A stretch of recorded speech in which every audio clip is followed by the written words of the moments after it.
the Devil's Advocates Radio Show. It's a Thursday. Dominic, literally, maybe the earliest I got up and out of the house since I was like in the Army, dude. Wow, Crudy. Happy Friday Eve, my friend.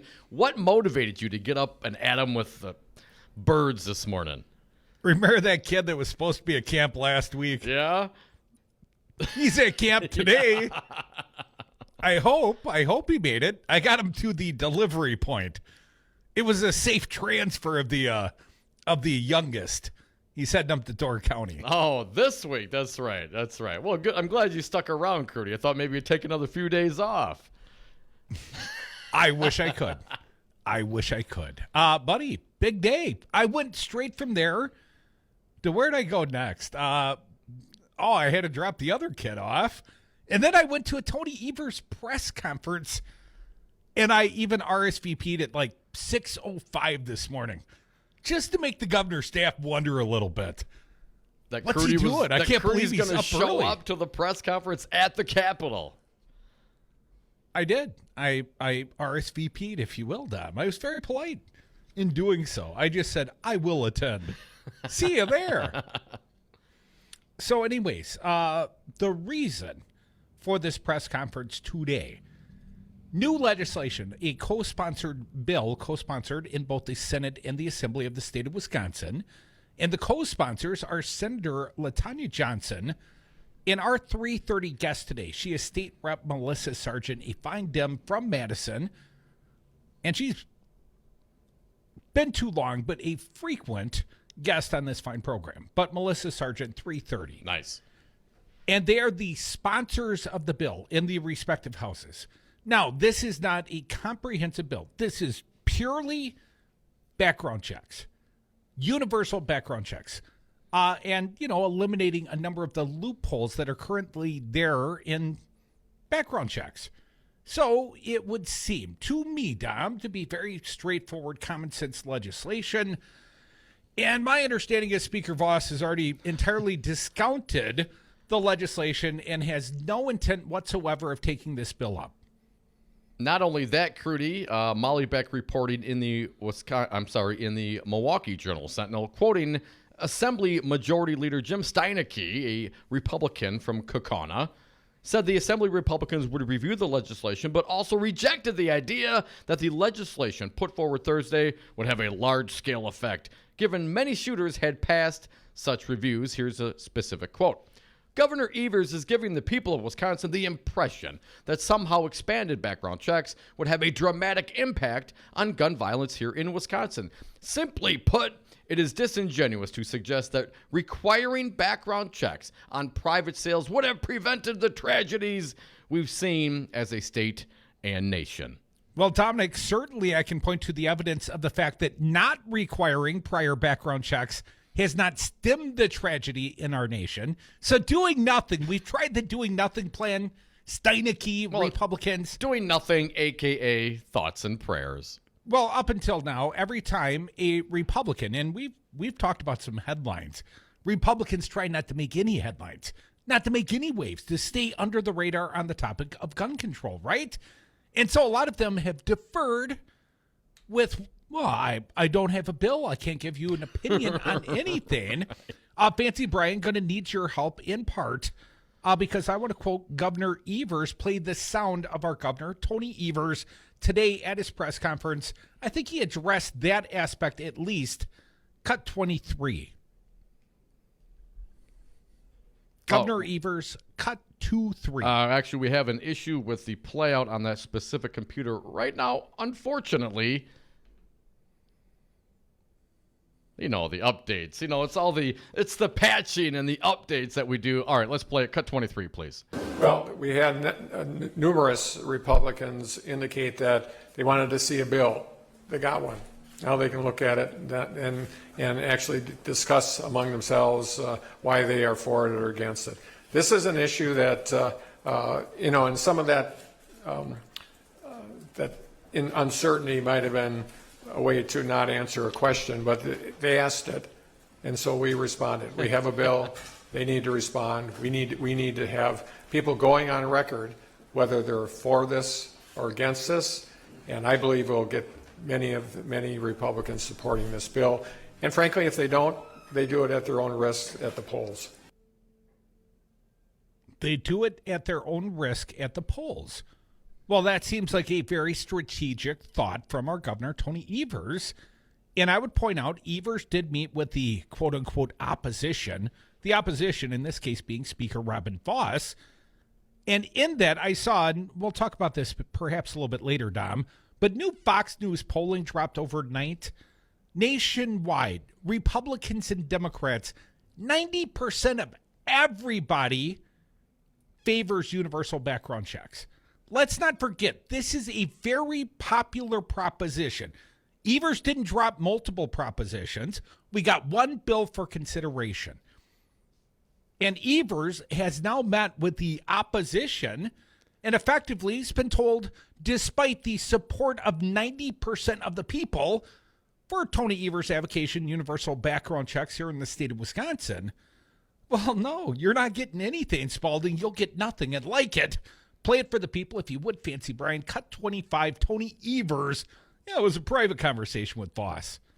We talked about universal background checks, yes. It was a private conversation, and I'll let the speaker speak for his what's in his heart. What's in my heart is we got to do something to stop this craziness. Governor, will you call for a special session on this legislation? That's still an option. We believe that people will get behind this and that we can pass it regularly, but in regular session. But if not, I'm not opposed to that. And that became the headline above Molly Beck's piece at the Journal Sentinel, this sort of, well, I'm not opposed to a special session. Here's what I would have done, Tony. Not that you asked, but I'm going to offer unsolicited. Anyway. I'm just talking about the really strategic answer. Special session right now. If we're bringing this to the floor of the House and the Assembly and the Senate, if this is truly something that we should act on with alacrity and urgency, why not do it now?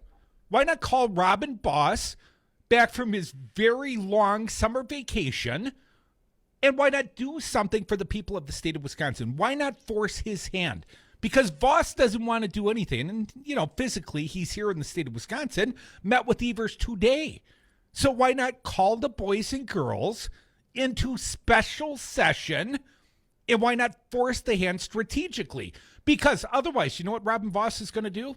We'll take it up in the fall, or we will never take it up. We'll just bury a proposition, a bill supported by 90% of Wisconsinites and Americans. They'll go against the will of 90% of the people. And we've talked about the fact they're, gerrymandered snugly like bugs in a rug, Dom.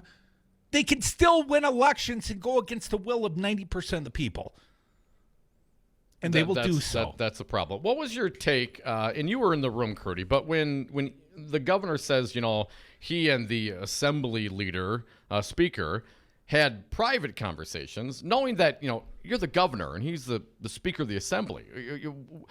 How do we not get a readout of what that conversation was? How do we not know where everybody stands, at least as the conversation with the speaker and the governor, as far as that pertains? How do we not know? Why would you not share that? It's like this Foxconn meeting. Oh, yeah, we had a meeting, but we're not telling you. I take a little bit of an exception to that. If you're going to bring it up, yes, we had a conversation. Why not tell the people? Why would you qualify? Why are you having private conversations with the speaker regarding these issues and then not discussing it? It's like Foxconn. How was that transparent governance? Well, Tom, I had many, many questions that went unanswered at the abbreviated press conference. And I don't know if it would have been entirely appropriate to turn the page topically from gun control, or at least universal background checks, to Foxconn. But you can bet your ass that was the question I had for the governor this morning.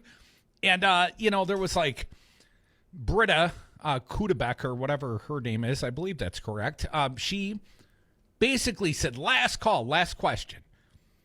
And whoever had asked the prior question asked something very meaningful, like, was that Brian with an I, or was that the fancy spelling of Brian with a Y? And Evers was like, why? We're done here. And I'm like, no, that's not the end of the press conference. You can't shut it down. I mean, it was, I forget precisely, but it was like a one-word response, the minutia of a quick follow-up question, and it was done. And everyone's like, but that wasn't even another question. That was like a spelling. That was, anyways. It was not a relevant question, not an inspiring question, and it certainly did not move the needle, not even one little bit. It wasn't an open-ended question that the governor gave any further response that would have been useful to anyone in the room, the fine assembled media, including myself. But Dom, I was in the very front row. I was sitting next to Molly Beck. And this afterthought, because to me, it seems like an afterthought from the Evers administration. Special session. Well, maybe, right?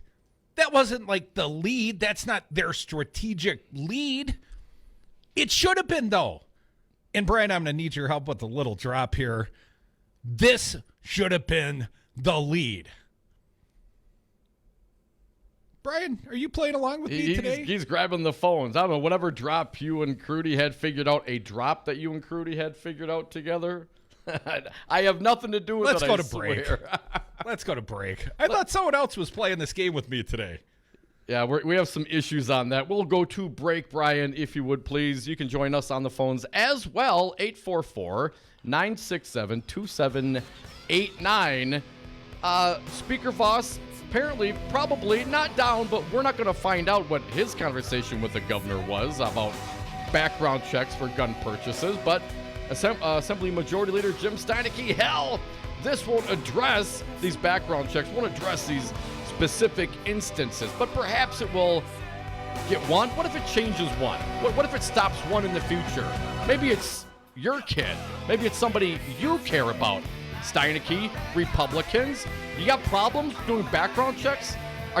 Because right now we do them on in some instances. Are you proposing we repeal those background checks? And if not, then what is the problem with continuing those background checks and doing away with the loopholes so we make sure that the reason we have any background check, that they cannot get around it? It just seems very logical to take that next step. Otherwise, Republicans, please propose repealing all background checks. See what happens then. Well, then they'd have to give a comment. Come back with us. More Devil's Advocates on the other side.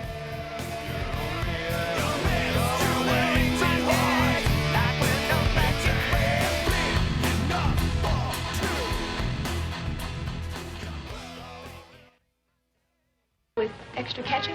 Sure. We can serve your rolled beef whopper fresh with everything on topper. Any way you think is proper, have it your way. Now that's the way to do things. Join me and my guest host, Joanna Rosado, this Saturday, noon to 1 p.m. for Educators Amplified on WRRD 1510 AM and Talk 92.7 FM, sponsored by WEAC Region 7. That's Educators Amplified on WRRD 1510 AM and Talk 92.7 FM, sponsored by WEAC Region 7. This Saturday, noon to 1 p.m., Educators Amplified with Joanna Rosado and Earl Ingram. In a union, there is strength. Wisconsin has had a long history with the organized labor movement in America, fighting for stronger wages, affordable health care, and retirement security, the values of the middle class. You can be part of that experience. Let Teamsters 200 be your partner. Your voice matters. Call Teamsters Local 200 at 414-771-6363 or visit us at www.teamsterslocal200.com or on Facebook. Make a difference. Union Yes. Got unwanted pests in your home or business? Call Get Rid Pest Control at 414-368-0696. State licensed and certified with over 20 years experience, Get Rid Pest Control guarantees their work in the removal of common household pests, including mice, rats, ants, roaches, spiders, centipedes, and bedbugs. Humane trapping and removal of larger pests as well. Unmarked vehicles available upon request. 24-hour emergency service available. Call Get Rid Pest Control today for your free estimate. 414-368-0696. If you got it, we'll get it. Have a drink at Regano's Roman Coin. This neighborhood corner tavern is as classic as the street it occupies. Family owned and operated since 1966, Regano's Roman Coin is located in a former Pabst Tide House on historic Brady Street, serving an array of craft beers with a focus on Wisconsin breweries. Also, weekly drink specials, trivia on Wednesdays, seasonal sporting events, parties hosted for all occasions, and pet friendly. Open 11 a.m. Tuesday through Friday, 10 a.m. Saturday and Sunday, closed on Monday. Regano's Roman Coin, Milwaukee's pet friendly, cash only order and classic corner tavern.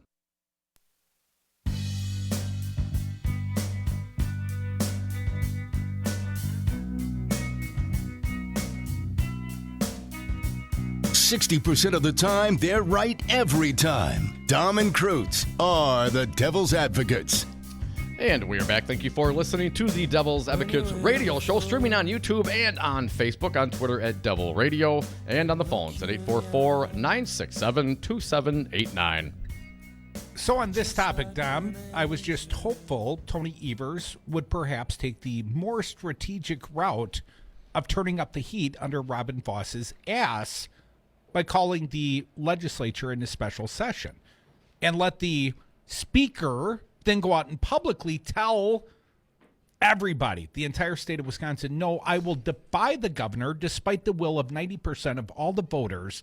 According to Fox News, Right. I'm going to defy your will because what? Somebody at the NRA tells me if we do universal background checks, then they're going to have a gun registry.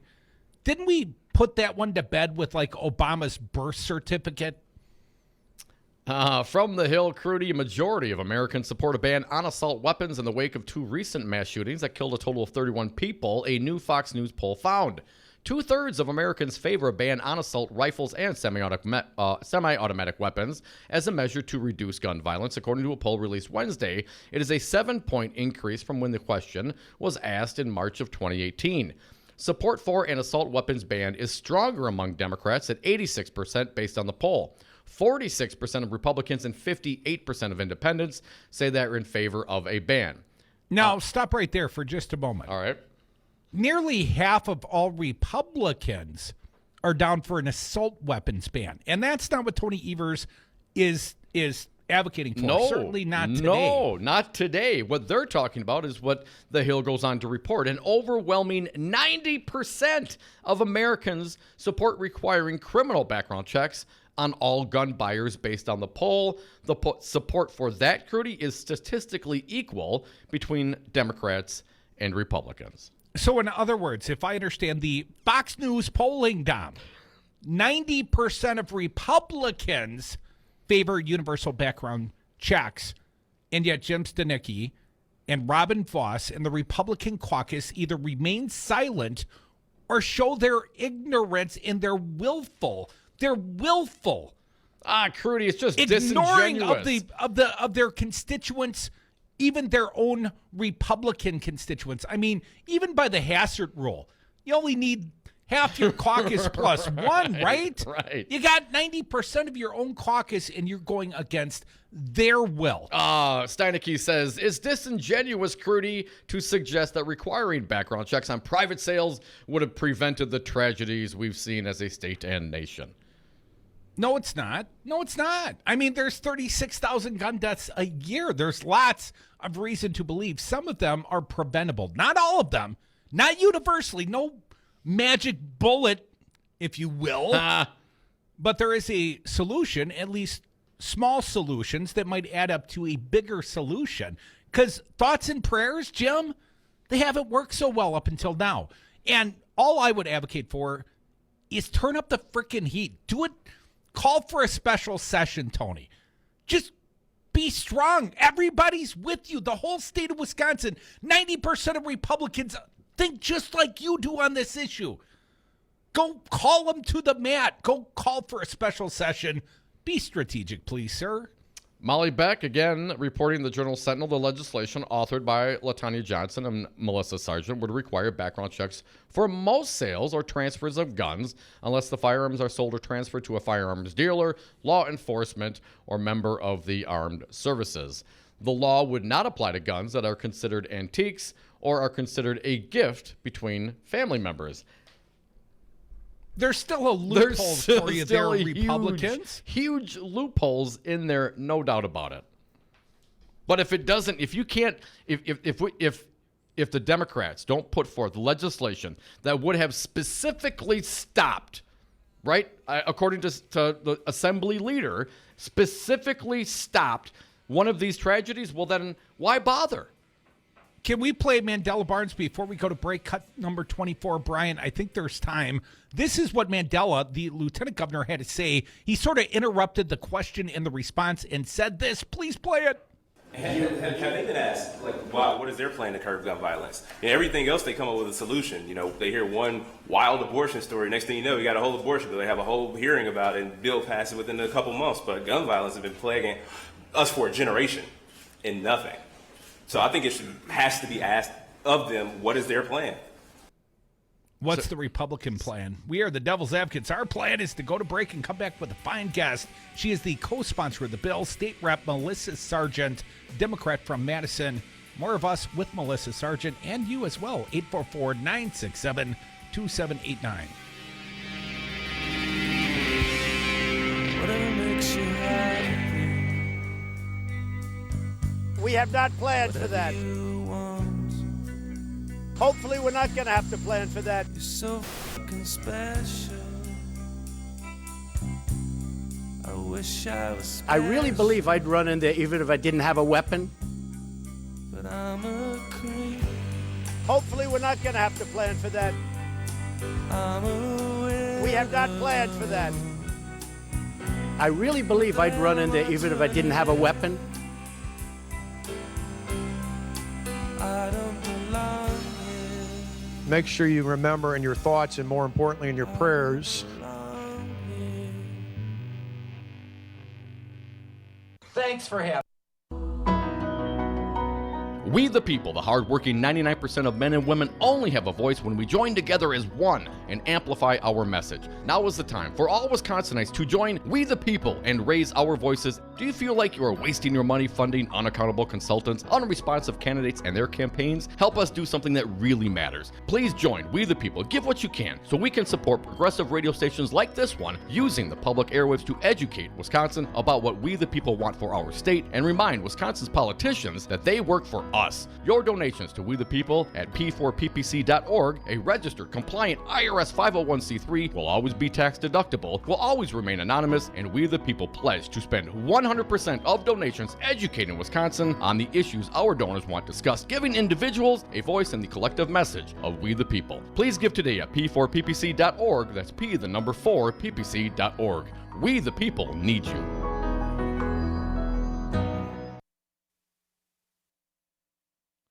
You are listening to WRRD 1510 AM, Waukesha, Milwaukee. Always streaming at newstalk1510am.com.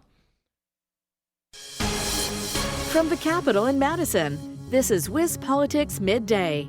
Good afternoon. I'm Pat Popletti, and our report for Wednesday, August 14th is brought to you by Spectrum. A divided Wisconsin Elections Commission settled on a scaled-back proposal to provide temporary replacement computers to clerks to tighten security of the state's voter database ahead of the 2020 elections. But first, Supreme Court Justice Brian Hagedorn's public investiture ceremony is this afternoon at the state capitol. Hagedorn took the oath of office in a private ceremony earlier this month. Today's event will kick off at 4:30 on the first floor of the rotunda. Additionally, Governor Tony Evers urged the state's largest business group to embrace a diverse workforce to meet future needs, saying the chances of attracting 67-year-old white guys, like him, to move to Wisconsin to fill jobs are, quote, pretty slim. Speaking at the Wisconsin Manufacturers and Commerce Policy Day, Evers said the state's workforce needs keep him up at night as the CEO of the state's largest employer. In meetings with other CEOs across the state, Evers said he's talked about the need to embrace diversity and inclusion in the workplace to help make Wisconsin an attractive place to relocate. WMC spent $1.1 million in TV ads backing his former rival Scott Walker during last fall's gubernatorial elections, according to the Wisconsin Democracy Campaign, which tracks spending by independent groups. While Walker often enjoyed an enthusiastic response from the group's annual event, only a couple people at the luncheon address stood to applaud before Evers' remarks began. Finally, ahead of yesterday's special meeting, WEC staff raised concerns about clerks accessing the database on machines that were running critically outdated software, leaving the system vulnerable to hackers. They also pressed commissioners to approve $300,000 to purchase 250 temporary replacement computers.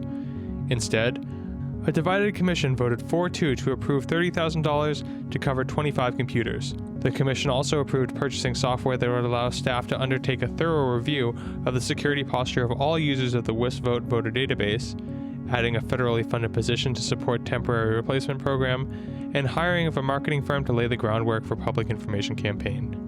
For WIS Politics Midday, sponsored by Spectrum, I'm Pat Popoletti. This has been WIS Politics Midday. For more state government and political news, visit wispolitics.com. Join me and my guest host Joanna Rosado this Saturday, noon to 1 p.m. for Educators Amplified on WRRD 1510 AM and Talk 92.7 FM, sponsored by WEAC Region 7. That's Educators Amplified on WRRD 1510 AM and Talk 92.7 FM, sponsored by WEAC Region 7. This Saturday, noon to 1 p.m., Educators Amplified with Joanna Rosado and Earl Ingram.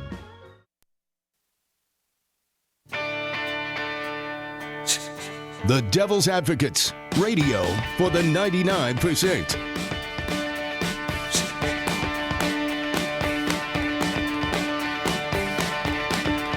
Welcome back to the Devil's Advocates Radio Show. Dominic, we welcome back a fine guest, a friend of ours. She is Democratic State Rep Melissa Sargent from Madison. Melissa, welcome back to the show. Thanks for having me. Melissa, I was at the press conference, the governor's press conference, and it wasn't exclusively Tony's. He spoke, the lieutenant governor spoke, the attorney general of the state of Wisconsin spoke, the police chief of Middleton, Wisconsin, Chuck is his name, I believe, Chief Chuck or Sure. Chuck Flake or Fluke, I believe. I did speak with him this afternoon. But Melissa, you and the senatorial co-sponsor, LaTanya Johnson, also spoke at the press conference. Let's start with the legislative piece that you've written and introduced. It was introduced today. Is that my understanding?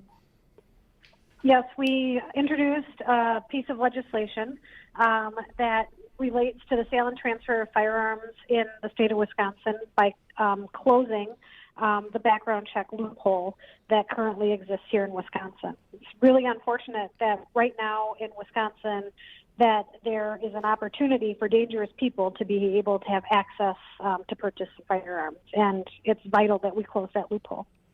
Now, Melissa, our understanding, even this legislative piece wouldn't be 100%. There would still be the allowance for some private sales amongst family members. Do you feel like the legislation goes far enough, assuming it ever passes, to completely or to do the best we can to stem at least the flow of legal guns to the illegal marketplace? I absolutely believe that this is a really common sense and pragmatic approach that will allow us to make a dent on the access of guns to criminals and dangerous people in the state of Wisconsin.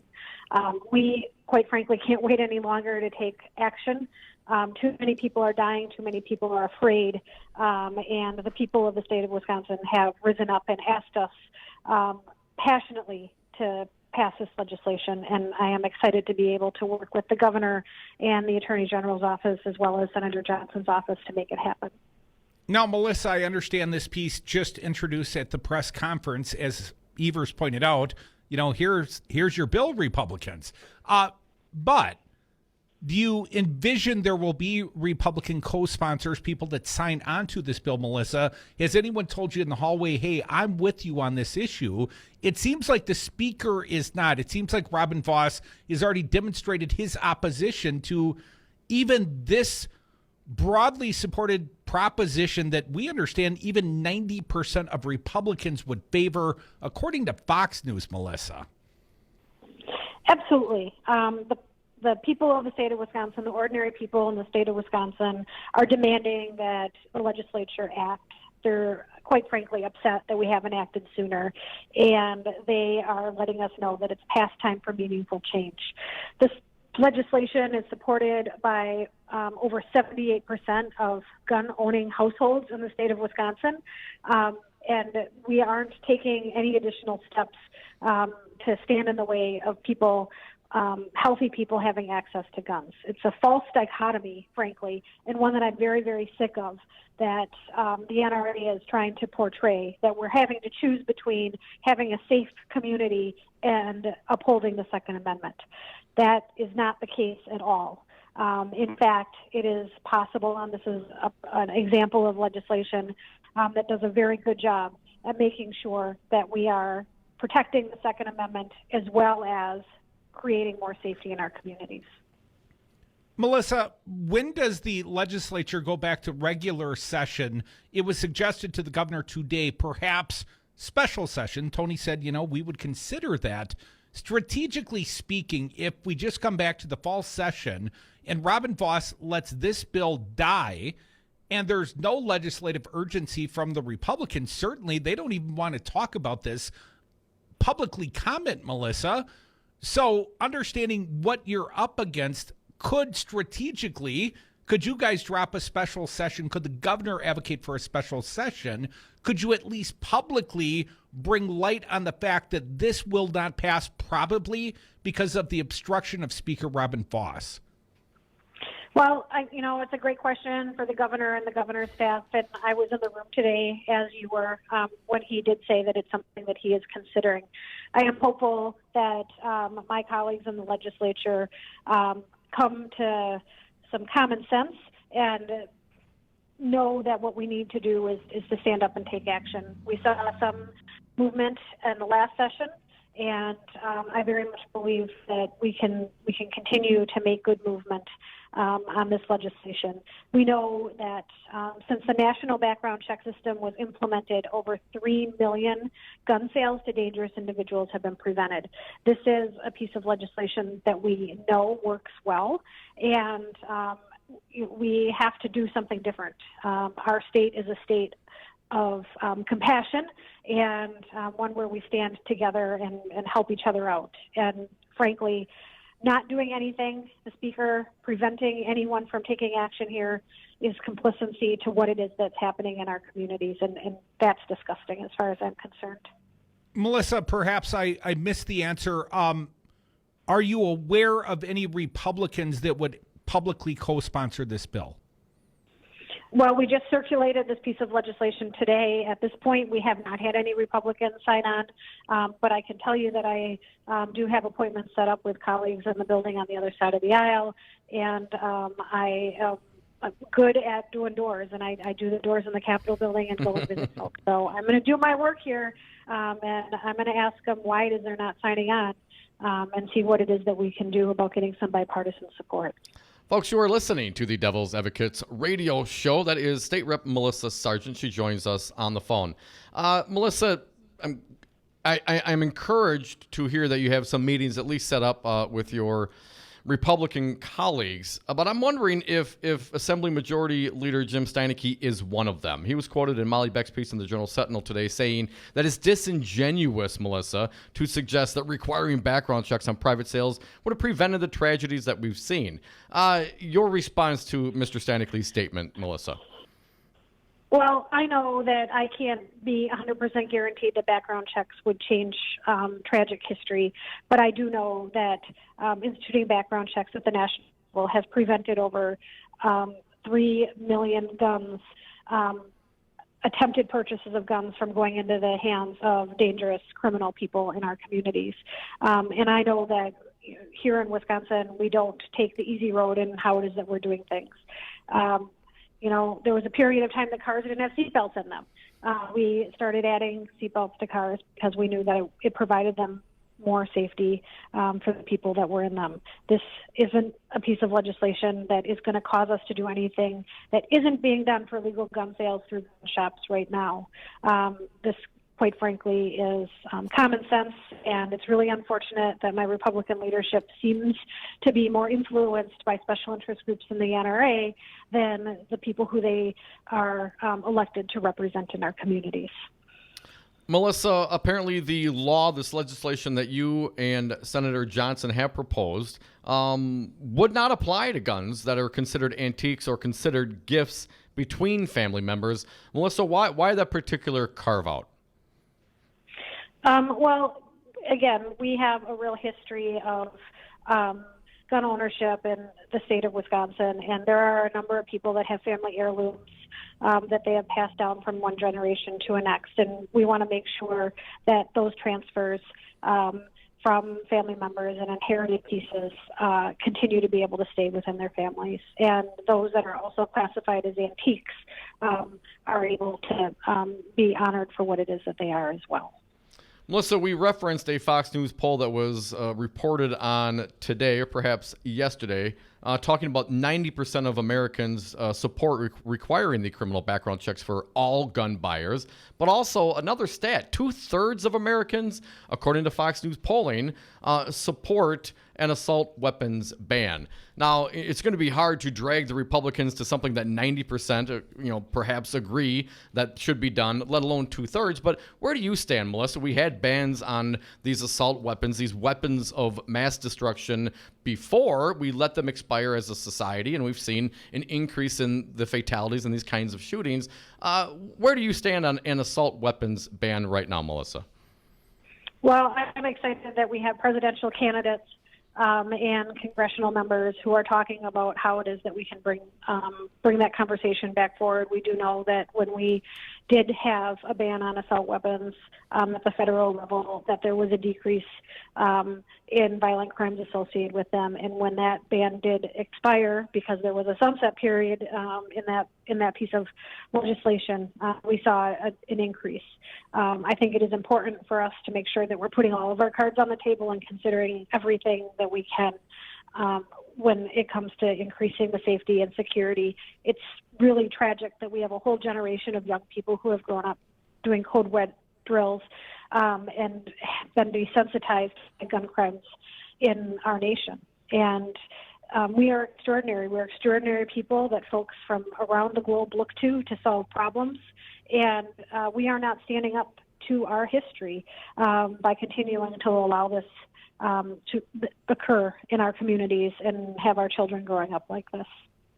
Melissa, I know when we get off the phone with you, our audience is going to start calling in. People want to know what they can do, what would be their role in helping to push forth this legislation. Melissa, how can people get involved? What should they do? Absolutely. Folks that do support closing the loophole when it comes to background checks should be reaching out to their elected officials and letting them know that they support this policy change in the state of Wisconsin. We need to hear from folks, even if they believe that we are on the same side of them. Please reach out and let us know and share your personal stories as to why this is so important to you.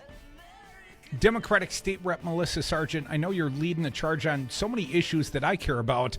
We'll talk about legalizing marijuana on a different day and why Republicans won't bring that bill forth either. But Melissa, appreciate you talking about this universal gun registration, or pardon me, gun check that you've proposed.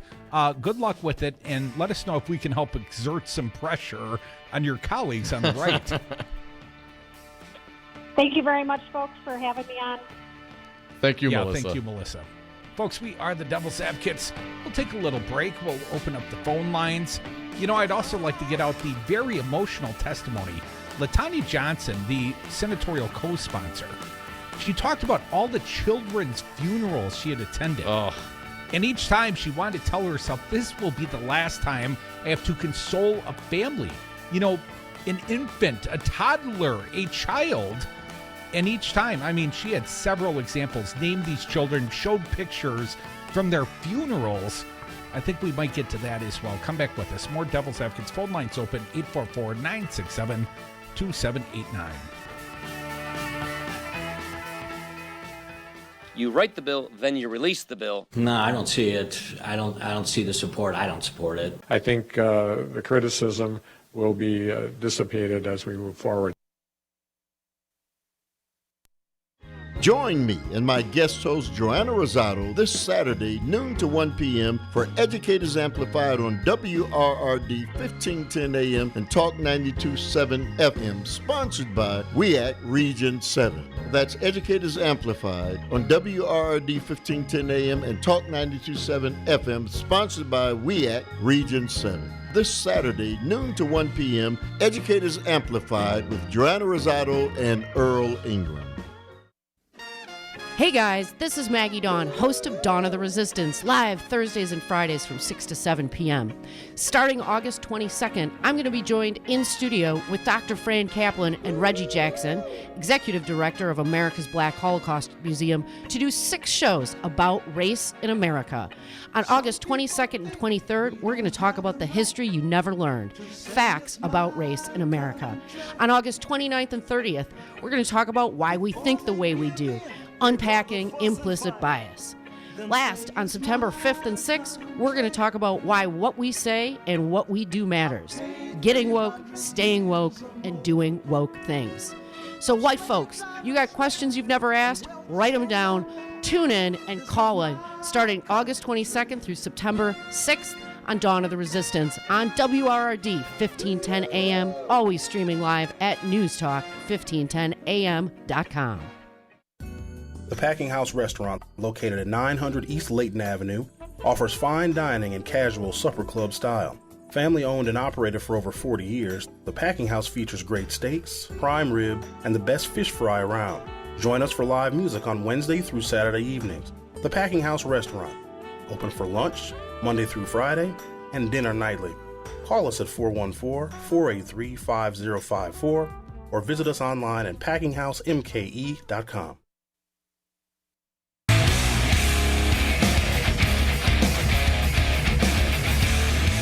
The big and tall of political talk. Dom and Krutz are the Devil's Advocates.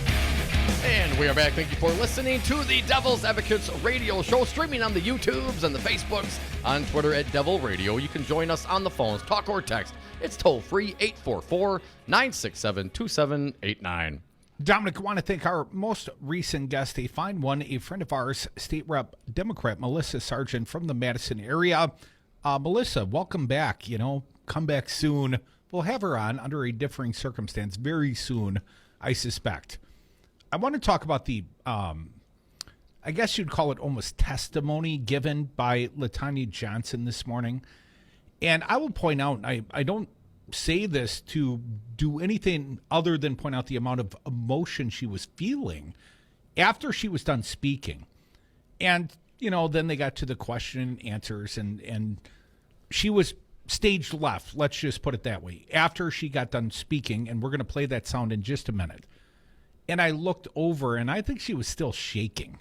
I think she was very affected. Yeah. And as much as I wanted to invite State Senator LaTanya Johnson on today, I didn't really feel like it was fair to make her talk about this very serious issue once again today. I didn't want to go there again with her. I mean, she was affected by what she had to say. Fancy Brian, let's get to it. Let's play it for the people. It's a little longer. Indulge us. It's well worth the listen. State Senator LaTanya Johnson at the Universal Background Check press conference, Governor's Chambers this morning. Hello, I'm Senator LaTanya Johnson, and this is a picture of my daughter, Sydney Lee, from the time she was born up until her senior year of high school. In the corner is a little girl named Sierra Guyton. Sierra died at the age of 10. She was shot on a playground. After attending Sierra's funeral, I came home and put her place marker in this frame. And this picture sits in my office. It's been there for 5 years. Sierra gave me my voice when it came to gun violence, because she was the first child whose funeral that I had ever attended, where I had to find the words to try and bring comfort to her family. And if you've ever done that, you know that condolences are not enough. I will never forget the sounds that her family made when that casket closed, or the thousands of people that attended her funeral. I made it up in my mind that Sierra was going to be the last funeral that I attended for a child, but she wasn't. It was Layla Peterson. It was baby Bill Tao. His mother sat on the front row at his funeral on the day that he turned 14 months old. And I remember trying to think of words to comfort her. And there were pictures strolling across her screen.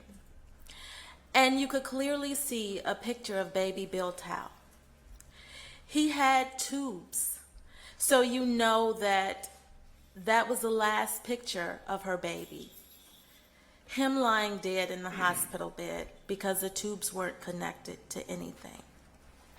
I wish that I could say that I've been to 1 funeral, 3 funerals, 4 funerals, but that's not the case. I represent the north and northwest sides of Milwaukee. That is not immune to gun violence. And bullets don't have discretion. And sometimes those bullets take the lives of innocent children. Like 13-year-old Sandra Parks, who was shot in her bedroom. She was safe and at home.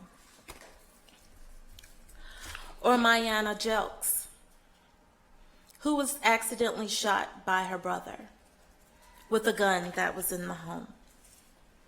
Or 3-year-old Brooklyn Harris. Her funeral had a Mickey Mouse theme because Mickey Mouse was her favorite. And even when children are fortunate enough to not die from their injuries, like 7-year-old Kamarion Smith, who fell asleep in a car and gun violence broke out. He woke up in the hospital with his leg amputated. He asked his mother what happened because when he went to sleep, he had 2 legs. Now he only has 1. Or my own daughter, Sydney Lee, who decided to go to a movie to see Deadpool with a group of her friends late at night. They went to Southgate Movie Theater and decided that they would catch the bus home because they lived on the dorms at UWM. They got to the bus stop. It was only themselves and one other elderly man on the bus stop. They were talking, wasn't really paying attention. They saw a car pull up and they saw the gentleman look for something on his passenger side. They didn't realize what it was until they heard the gunshots coming from the car. They were fortunate enough to hit the ground and nobody was hit. They didn't have to call the police, thank God, because only one of them had power left on her cell phone, because it was in a area for ShotSpotter. So the police arrived very shortly after the incident happened and stayed with them until they got on the bus and went home. So being an elected in this body does not make you immune from gun violence. My daughter is proof of that. And myself, when I was in college, I was visiting a friend, kept a puppy, had to take it back. There was a knock at the door. When they went to answer the door, shots rang in. A man got shot 3 times, didn't even know his name. I ended up jumping out of a 3-story window, fractured my leg in 6 places. So gun violence does happen. And it does happen to innocent people. It's frustrating to be in this building, to have an opportunity to take hard votes, to try and protect my community and others in the state of Wisconsin, but not have the opportunity to do so. Background checks only makes good common sense. 90% of the people in this state agree with that. And when was the last time we ever had 90% of the people agree on anything? But they do about background checks, universal background checks.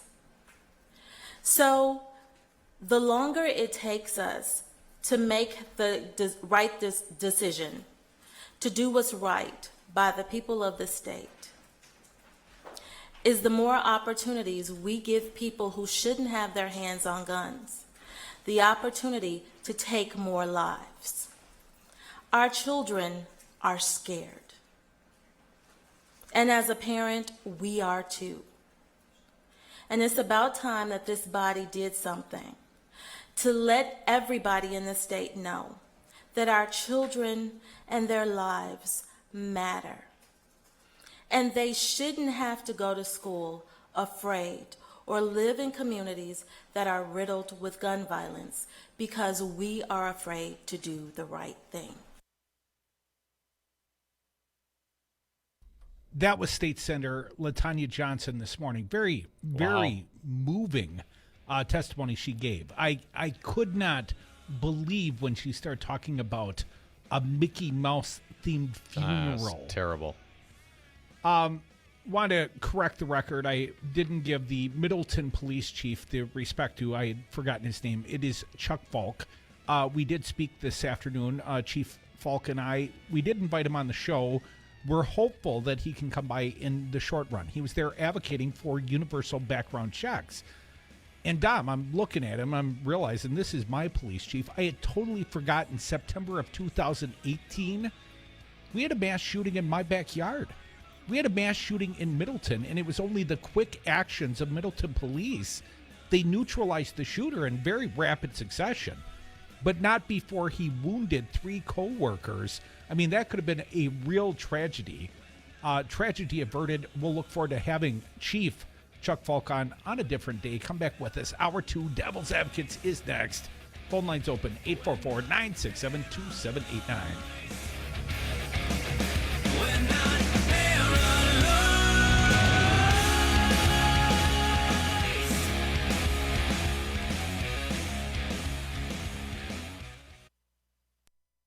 Join me and my guest host, Joanna Rosado, this Saturday, noon to 1 p.m. for Educators Amplified on WRRD 1510 AM and Talk 92.7 FM, sponsored by WEAC Region 7. That's Educators Amplified on WRRD 1510 AM and Talk 92.7 FM, sponsored by WEAC Region 7. This Saturday, noon to 1 p.m., Educators Amplified with Joanna Rosado and Earl Ingram. In a union, there is strength. Wisconsin has had a long history with the organized labor movement in America, fighting for stronger wages, affordable health care, and retirement security, the values of the middle class. You can be part of that experience. Let Teamsters 200 be your partner. Your voice matters. Call Teamsters Local 200 at 414-771-6363 or visit us at www.teamsterslocal200.com or on Facebook. Make a difference. Union Yes. You are listening to WRRD 1510 AM, Waukesha, Milwaukee. Always streaming at newstalk1510am.com. More calls to ban assault weapons. Israel bars U.S. lawmakers. I'm Evan Haining. In Dayton, Ohio, it was the gunman's bullet that killed. But Dr. Kent Harshbarger says one of the 9 victims in that weekend mass shooting was hit by a police bullet. Police Chief Richard Beal says his officers were facing a one-man war zone. This incident involved an intense firefight that is rarely seen other than in combat and in active shooter incidents. The officers were confronted with a moving shooter wearing body armor, actively executing victims with an AR-15 type weapon and high-capacity magazines. Well, so far this year, 73 law enforcement officers have died in the line of duty, 30 killed by gunfire. Luckily, no police were killed in Philadelphia yesterday, but 6 officers were hit during a standoff with a gunman. Mayor Jim Kenney was applauded by his officers as he gave lawmakers an ultimatum on guns. So I say to our state and federal lawmakers, step up or step aside. Help our police officers, help our clergy, and help our kids. And if you choose not to help us, then get out of the way and allow cities like Philadelphia that struggle with gun violence to enact their own solutions. Retired NASCAR driver Dale Earnhardt Jr.'s Cessna Citation rolled off the end of a runway in Elizabethton, Tennessee. Earnhardt was taken to a hospital, but the FAA says there were no injuries.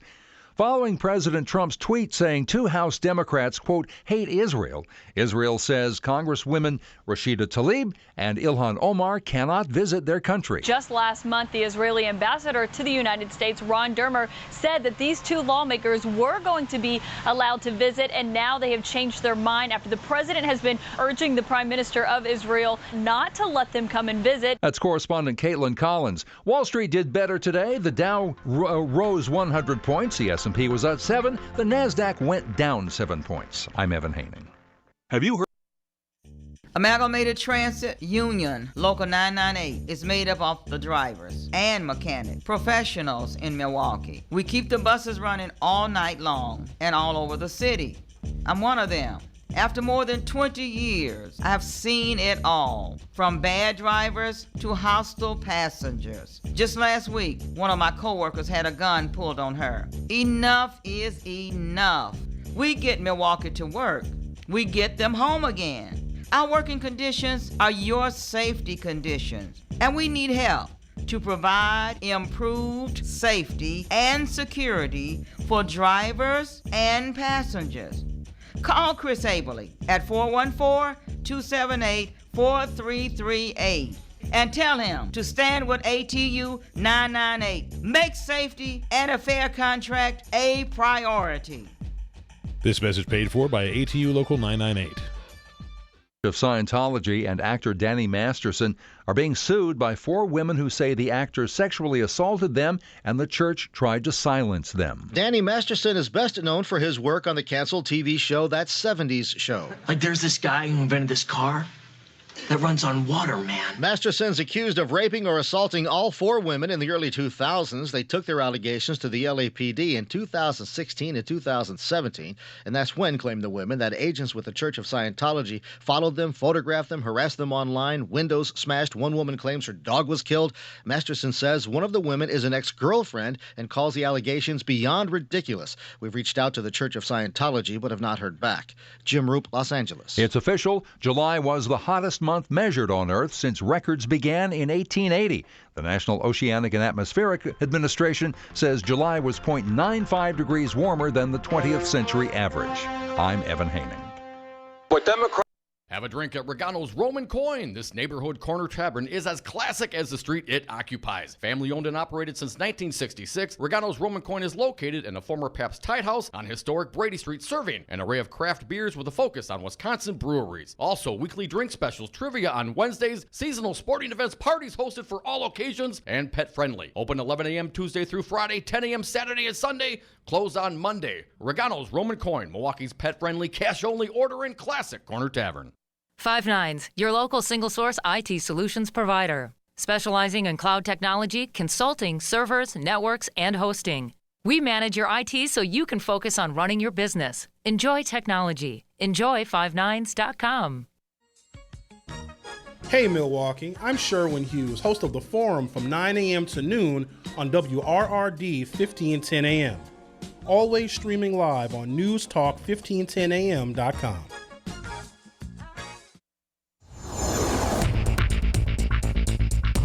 For WRRD and WTTN, I'm Stu Daniels with your headlines.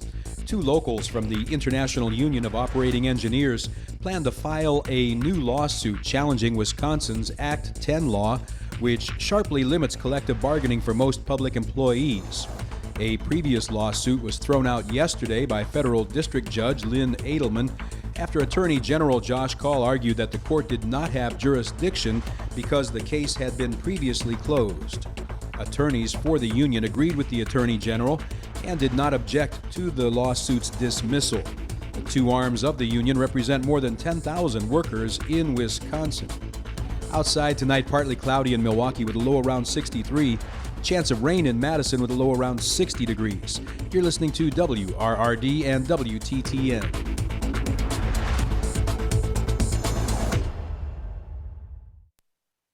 Warning, you are about to listen to the greatest radio show ever.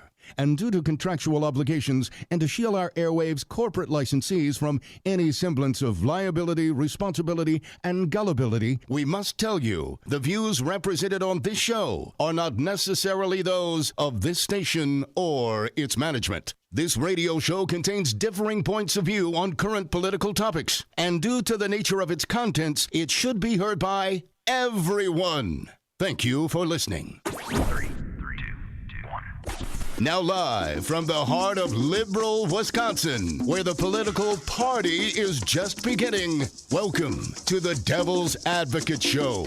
Best friends proving it's never personal, only politics. Please allow me to introduce myself. Now here are your hosts, Dom and Crute. Welcome back. Hour 2 of the Devil's Advocates Radio Show, a Thursday afternoon special, Dom. Yeah, why and is aren't this they all special? What makes this one so very special, Michael? I started at like 5:45 a.m. this morning. I've been busting my hump all day long, man. I'm going to crest like 12 hours at work during this show today. I mean, we're in radio. We're supposed to be pulling like a 3-hour daily shift, man. I know you figured it out. Why can't I? I'm still working on it, dude. Couple of thoughts, Dom. First and foremost, the Attorney General, he did speak at the press conference. We're not going to share sound today because I've been assured by his communications director, I don't know her official title, maybe chief of staff, Jillian, assures us that the AG will be coming around again very soon, Dom. I look forward to that. Yeah. We've got good relations with the AG's office. Just for the record, I did invite Governor Tony Evers today. Just for the record, I did not get a response from Evers' staff. And I've got a direct line, and they know who I am. Well, and just no for response. the record, I also did invite Wisconsin Manufacturers and Commerce President CEO Kurt Bauer on the show as well to talk about all the issues in business and Foxconn, et cetera, money and politics. He appreciated my invitation but said he would pass. Is that a hard pass? It sounds like it. Now, he tied somebody else onto the email, so I did inquire. Does WMC have anybody that they can put up, come on the show with us to discuss their positions on many of these important items that we talk about on a regular basis? And I have yet to hear back. Well, Dominic, I even pointed out to the governor's staff, occasionally, Speaker Robin Voss comes on this fine show. And in just a moment, Dom, I'm going to bash the speaker. I am. I'm going to bash the speaker. Make a note of it, Crudy, to bash Speaker Voss in just a moment. And I pointed out to Tony's staff, he comes on and I don't always say nice things about him. Just say it. just say it. I mean, when the Republican Speaker of the Assembly comes on this fine program and the Democratic Governor of the state of Wisconsin, who I agree with on like 90% of issues, I just strategically don't see eye to eye with the man. To totally ignore us, I just think it's a little myopic, let's say. Tony, he needs some new lenses with those new frames, Dom. Needs to see the value of being allies with the Devil's Advocates radio show. Because I'd go out there, I'm ready to hammer some Republicans on gun control. I'm ready to certainly hammer some Republicans on an issue that 90% of Wisconsinites agree with this governor. Hell, 90% of Republicans agree with this governor. And Dom, just want to be clear on what it was precisely that Speaker Voss is attributed to having said. He did go on Righty Whitey Talk Radio. Apparently, Robin Voss, indiscriminate about what shows he goes on, Dom. He'll go on all of them. A tweet by Scott Bauer, retweeted by both Jesse Appoint and Patrick Marley. 3 very fine reporters touched this one, so I feel confident in repeating it for our audience.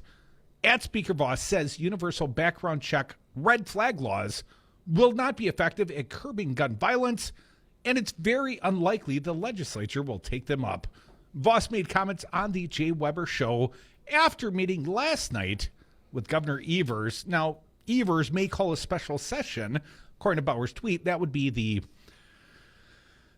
way to turn the heat up under Robin Voss's ass, and I would certainly suggest and advocate for a position like that. Something strong. Tony, come on the on the big show and we'll talk about it. I would agree. If this is something that is a priority, and I believe the Democrats in the state of Wisconsin certainly believe it is, they would not have rolled out legislation today to address these issues. And if that's what you believe, then why not? What is there to lose? I'm sure the Democrats would be down to get back to work to address these issues. And I don't know what the practical or political downside would be. Fear of coming off petty, Dom? I've heard that excuse before, but let's set that aside. A little intra-party struggle I heard on the airwaves this morning. Ooh, do tell. You know, I was heading over to Evers' press conference, and I was tuning in to WRD 1510 AM, one of our fine stations, Dom, the one in Milwaukee. Mostly because I knew Earl Ingram Jr., the morning host, had the county executive, Chris Abley, coming on the show for like an hour. And we've had Chris Abley on for extended periods of time, but I know there's been some backyard budgeting wars being fought on the airwaves. I've heard the ads from the Amalgamated Transit guys. I know that they put a lot of heat on Chris Abley, and Chris Abley wanted an opportunity, and Earl said, certainly, come on my show. And Chris certainly answered the call, Chris Abley. And then Earl even took listener phone calls. And that's when it got really interesting.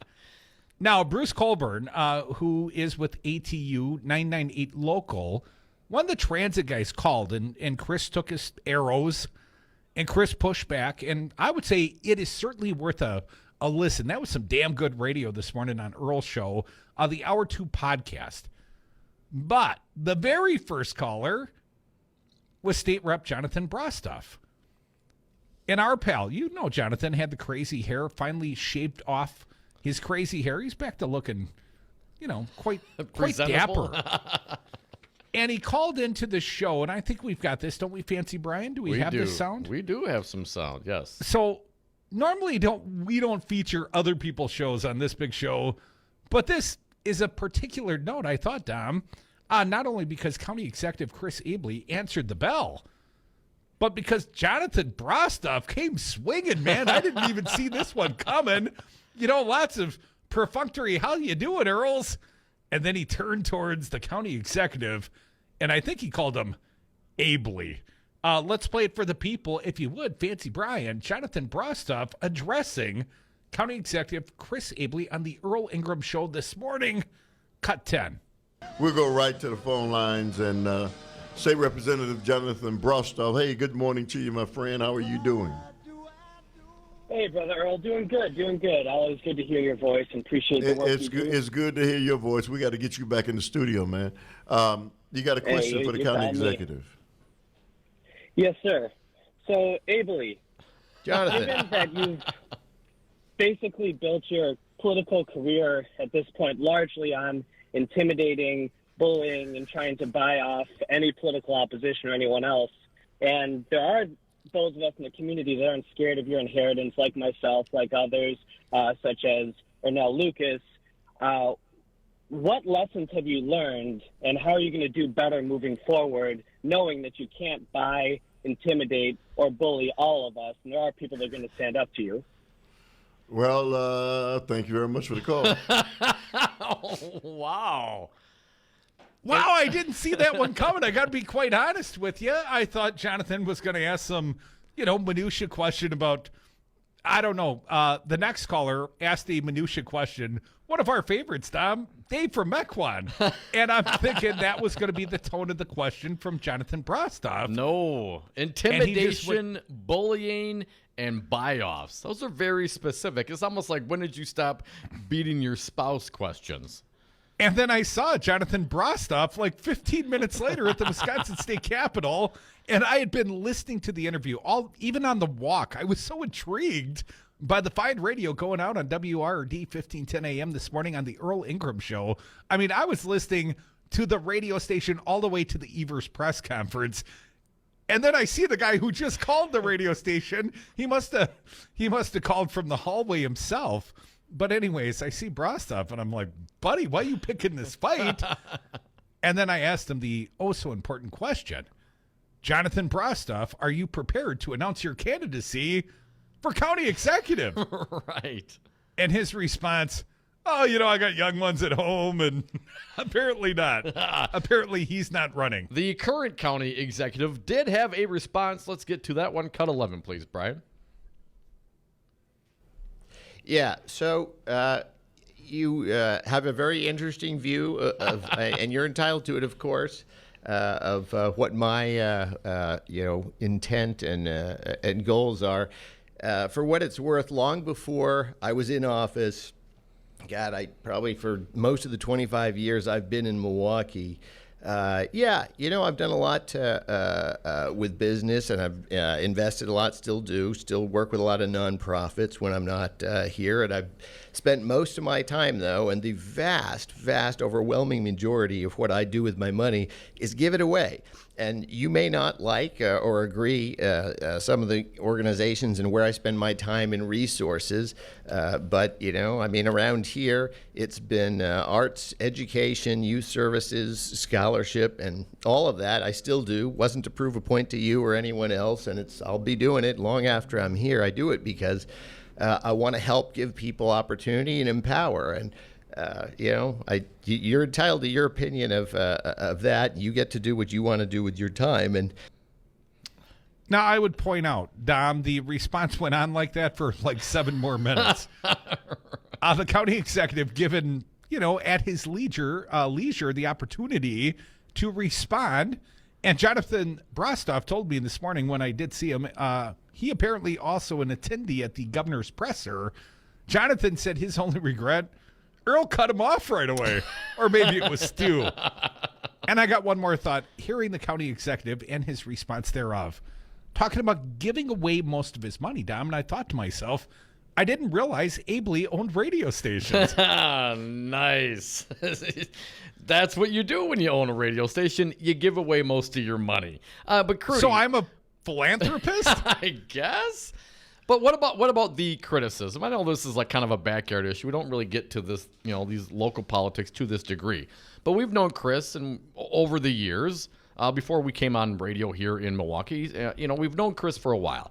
And I guess I understand some of the criticism of him when he, throws $30,000 or $40,000 behind an aldermanic or race. $500,000. Right. And getting in a pissing contest with the local sheriff. Over the course of a weekend, he spent $500,000 one time to little or no effect, it would seem. But is it intimidation, bullying, and buy-offs? I mean, have you felt intimidated, bullied, or bought off by Chris Abley ever? Do you want a straight answer? Yes. No, don't lie to me. No, of course I want a straight answer. Bullied, intimidated, or bought off? I felt like there was a modest effort, not by Chris Abley, but by his political campaign, to throw their weight around, and I did not respond with the correct answer. But yeah, I felt like they tried to big boy me a little bit once upon a time, and I'm not saying that came directly from the county executive, but call a spade, yeah. His guy called me and said, do you know who my boss is? And I said, certainly I do. My dad can beat up your dad. Do you know how much money my boss has? Because I'm supposed to be in the commercial radio business, right? And there were some ads that Abley has played out historically on the station. And I would point out, not a huge number of ads. I have cashed Chris Abley campaign checks. I own the radio station. I don't know how to not involve myself in some of these conversations. And ultimately, I felt like, there was a modest effort to say, do you know what sort of power and persuasion our money has? And my response was, well, maybe if you'd have spent more of it with me, you'd be more persuasive. I just got to call them like I see them, man. That's all I'm asking for, man. I might sell my soul, but you're going to have to bring some real money to the table, and you've never done that. I might be easy, but I ain't cheap. Come back with us. We are cheap and easy. We are. Just Who kidding? Who kidding? Come back with us. We're cheap. 844-967-2789. That doesn't cost you nothing either.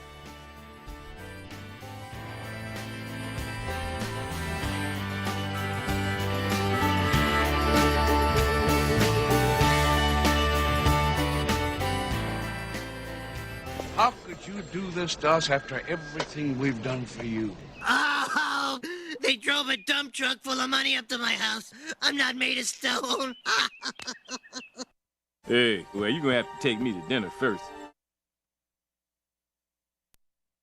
Join me and my guest host, Joanna Rosado, this Saturday, noon to 1 p.m. for Educators Amplified on WRRD 1510 AM and Talk 92.7 FM, sponsored by WEAC Region 7. That's Educators Amplified on WRRD 1510 AM and Talk 92.7 FM, sponsored by WEAC Region 7. This Saturday, noon to 1 p.m., Educators Amplified with Joanna Rosado and Earl Ingram. In a union, there is strength. Wisconsin has had a long history with the organized labor movement in America, fighting for stronger wages, affordable health care, and retirement security, the values of the middle class. You can be part of that experience. Let Teamsters 200 be your partner. Your voice matters. Call Teamsters Local 200 at 414-771-6363 or visit us at www.teamsterslocal200.com or on Facebook. Make a difference. Union Yes. We the people, the hardworking 99% of men and women, only have a voice when we join together as one and amplify our message. Now is the time for all Wisconsinites to join We the People and raise our voices. Do you feel like you are wasting your money funding unaccountable consultants, unresponsive candidates, and their campaigns? Help us do something that really matters. Please join We the People. Give what you can so we can support progressive radio stations like this one, using the public airwaves to educate Wisconsin about what we the people want for our state and remind Wisconsin's politicians that they work for us. Your donations to We the People at p4ppc.org, a registered, compliant IRS 501c3, will always be tax deductible, will always remain anonymous, and We the People pledge to spend 100% of donations educating Wisconsin on the issues our donors want discussed, giving individuals a voice in the collective message of We the People. Please give today at p4ppc.org. That's p4ppc.org. We the people need you.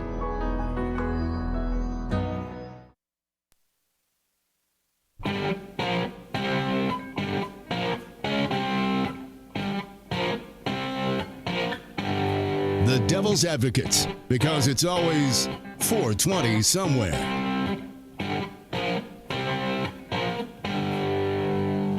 And we are back from the 420 break. Thank you so much for listening to the Devil's Advocates radio show. Phone lines are open. You can join us, talk, or text toll free at 844-967-2789.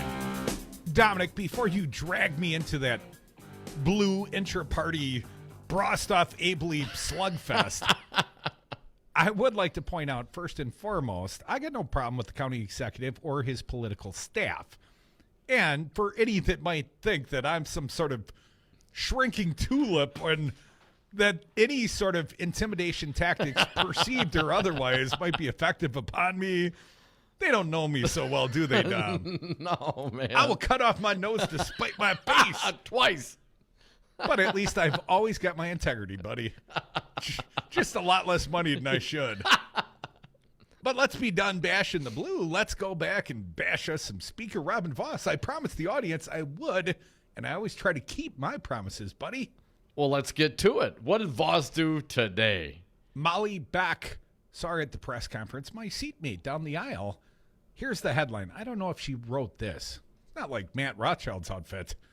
Here's what the headline on the Molly Beck article: Robin Voss accuses paralyzed lawmaker of trying to sabotage him by seeking accommodations. What? Yeah, there's enough gall in the headlines. If anyone's unaware, Jimmy Anderson is the paralyzed Democratic lawmaker. The accommodations he's seeking is what? The ability to call in to some committee hearings like they allowed them to do on the Senate side. But let me read from Molly Beck's article. Assembly Speaker Robin Voss accused a paralyzed Democratic lawmaker of trying to sabotage a new national role for the Republican legislative leader by publicly seeking accommodations for his disability. Oh, come on. How dare Jimmy Anderson want the ability to do his job despite his disability? How dare Jimmy Anderson be paralyzed in a drunken driving accident by somebody else and lost members of his family, and now he's paralyzed and wants to, as an elected official, represent his constituency by calling in occasionally? Seems pretty conspicuous to me, too, Dom. Here's what Robin Voss said on an inferior righty-whitey talk radio product on Thursday. This does not seem like an accident to me. No pun intended, sir? Let me read on. Everything they do is political and trying to make the other side look bad. Projection, Much, sir? yeah, perhaps. Voss of Rochester earlier this year rejected Democrat Rep. Jimmy Anderson's request to be able to call into legislative meetings he cannot attend because of his disability and to bar overnight floor sessions. Those shouldn't happen anyways, which Anderson cannot participate in fully for the same reason. Voss told WISN's whitey-righty talker Jay Weber he believes the timing of Anderson's public appeal, which included speaking to a Journal Sentinel reporter and the Devil's Advocates. He was on our show and Joe Costa's show. I've heard him on a couple of the fine shows on this radio network.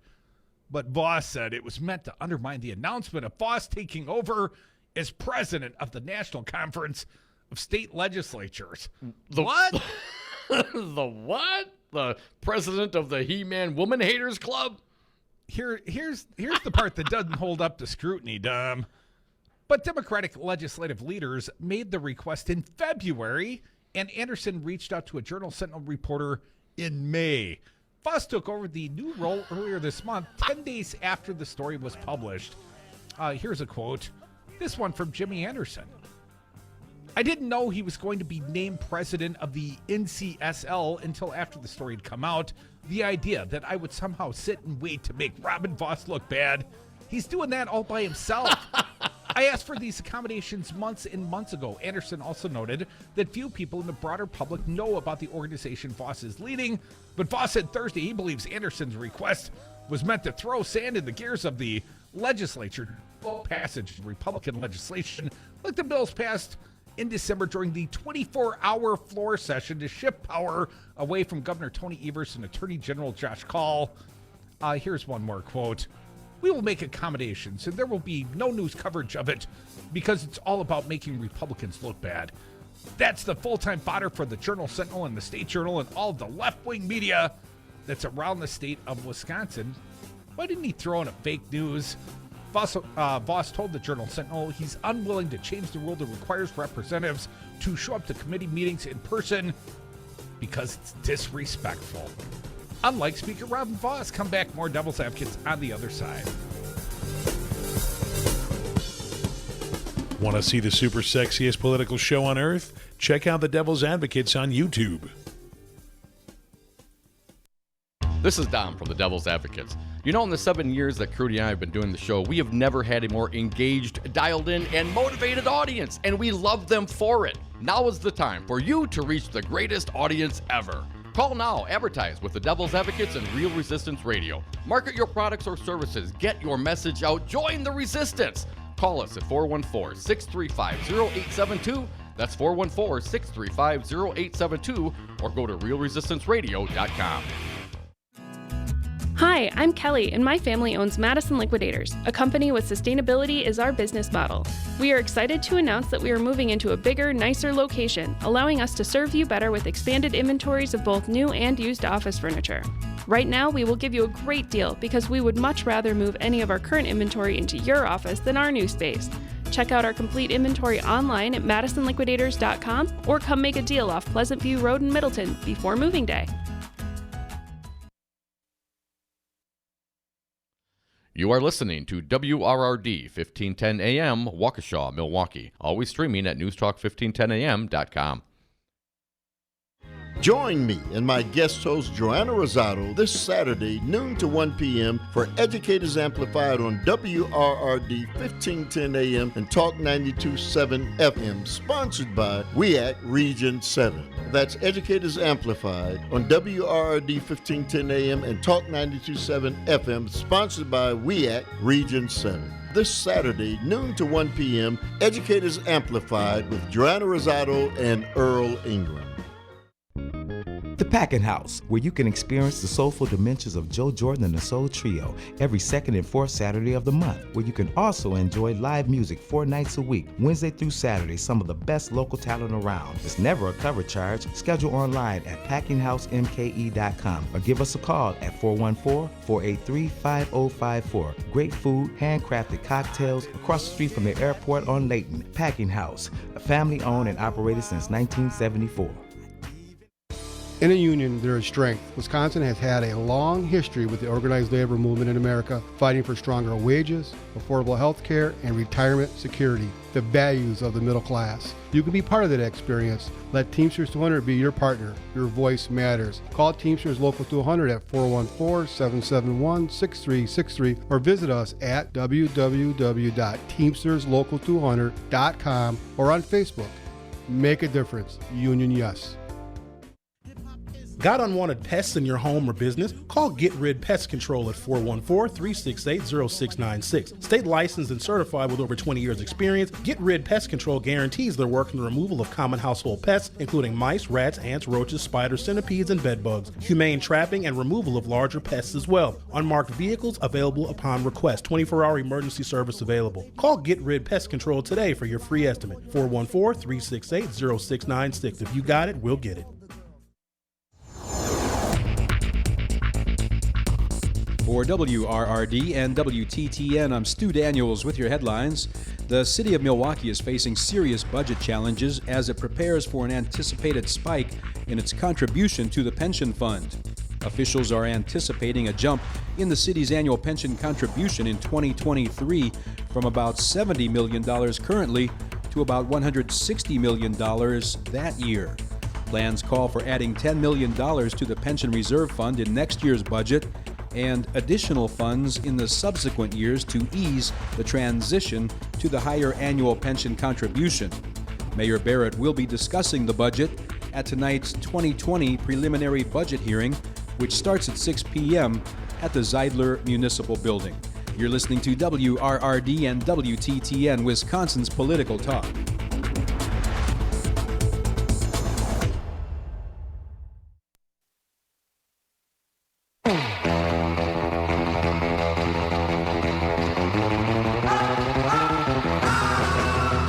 Devil's Advocates, radio for nasty women everywhere.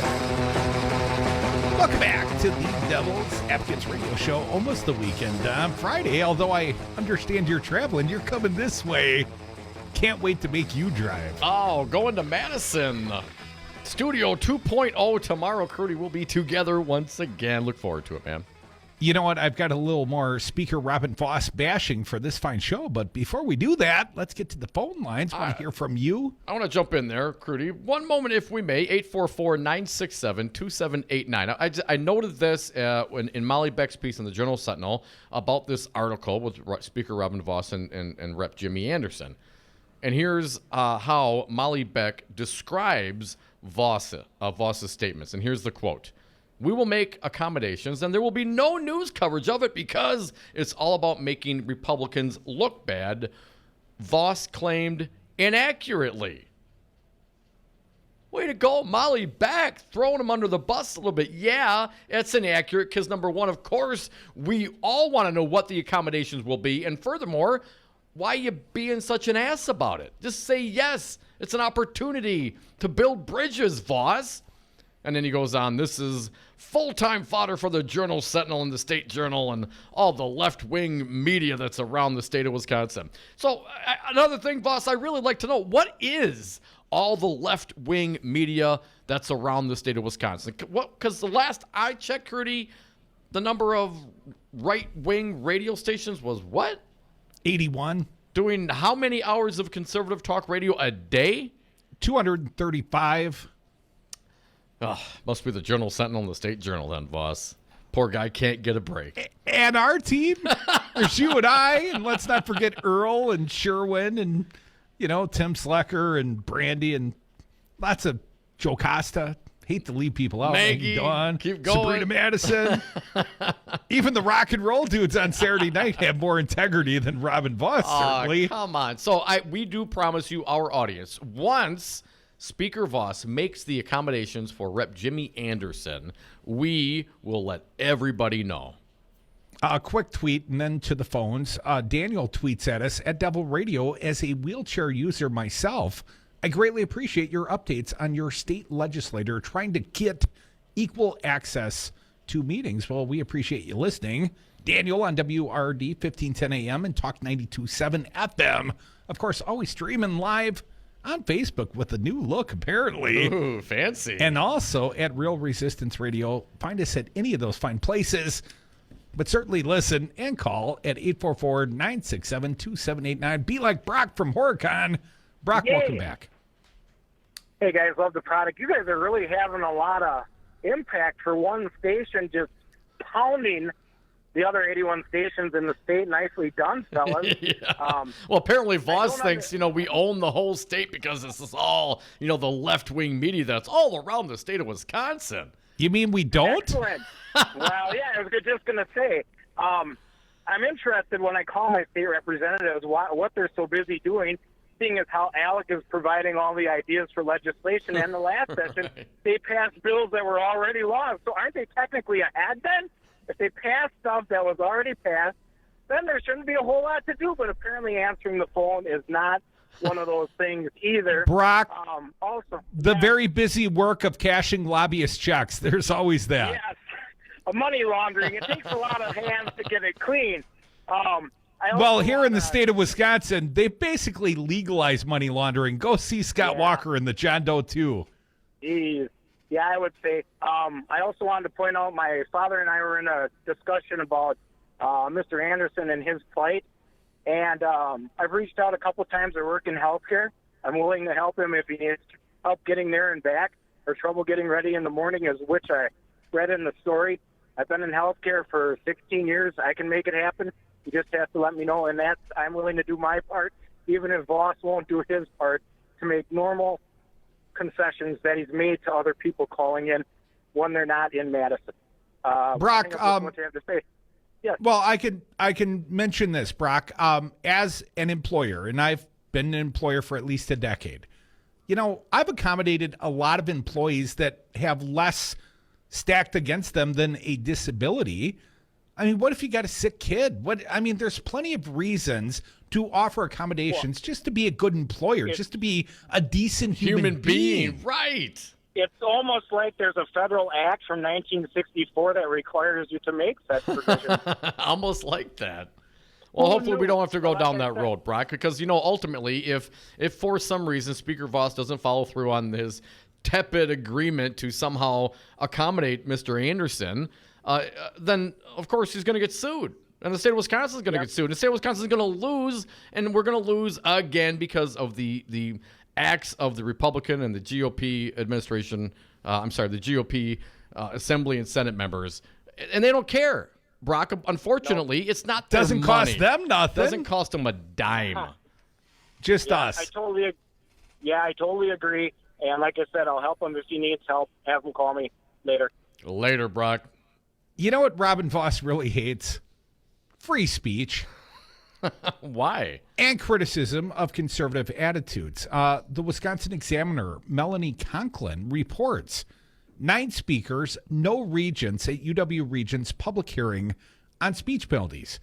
Dom, I don't know if you recall, but Speaker Robin Voss drafted a piece of legislation basically saying if college students in the UW system went and protest conservative speakers like Ben Shapiro, they could be thrown out of school. They could effectively be expelled for demonstrating their free speech First Amendment rights. Well, that sounds like a bunch of BS to me, Curdy. Well, Robin Voss wants free speech for the conservatives at the expense of any possible protest or anyone else's free speech. But let me jump into the article briefly, then we'll get back to the phones. 844-967-2789. Again, the Wisconsin Examiner. Find it at the WisconsinExaminer.com, a new fine media outlet in the state of Wisconsin. The UW System Board of Regents public hearing Tuesday on the controversial policy that mandates harsh punishment for students who disrupt campus speeches and presentations fulfilled concerns that holding such a hearing weeks before students return to campus might not be successful. Well, they're moving today. Oh, yeah, the hearing was Tuesday. My bad. Held in a large room at the Gordon Commons, roughly 9 out of every 10 chairs sat empty, and there was not a Board of Regents member to be found. In fact, when one speaker sat down to give her testimony, beginning by politely addressing the 3 men seated at the head table by thanking the regents for listening to the public, one of them stopped here and stated, To be clear, we're just staff, not members of the Board of Regents. What's the board doing? Well, they're all Walker appointees, Dom. They're all supportive of Robin Voss's legislation, I suspect. But let me read on. The hearing was scheduled from 3 to 5 p.m., but testimony was over by 3:30. Yeah. All 9 speakers opposed turning the policy into administrative rules, with the force of law. The Regents adopted a policy in October of 2017 that mandates suspension if a student disrupts the free speech rights of others twice, and expulsion after the third offense. In July, the Regents voted to hold this hearing on the scope statement, the first step in a process of turning the policy into a permanent rule. Here's a quote, Dom. In short, the proposal is in search of a problem that does not exist and would create new ones of its own, began Anthony Flynn, a graduate student and steward with the Teaching Assistants Association, the TAAs. I'm sorry I screwed it up, guys. I love the TAAs. Here's again a quote from Mr. Flynn. Instead of protecting free speech on campus, it would have a chilling effect on it. Freedom of speech includes a right to speak out against speech that one finds abhorrent. Flynn added that the policy will not protect students. Rather, it would give additional power to the administration, which would determine what constitutes material and significant disruption.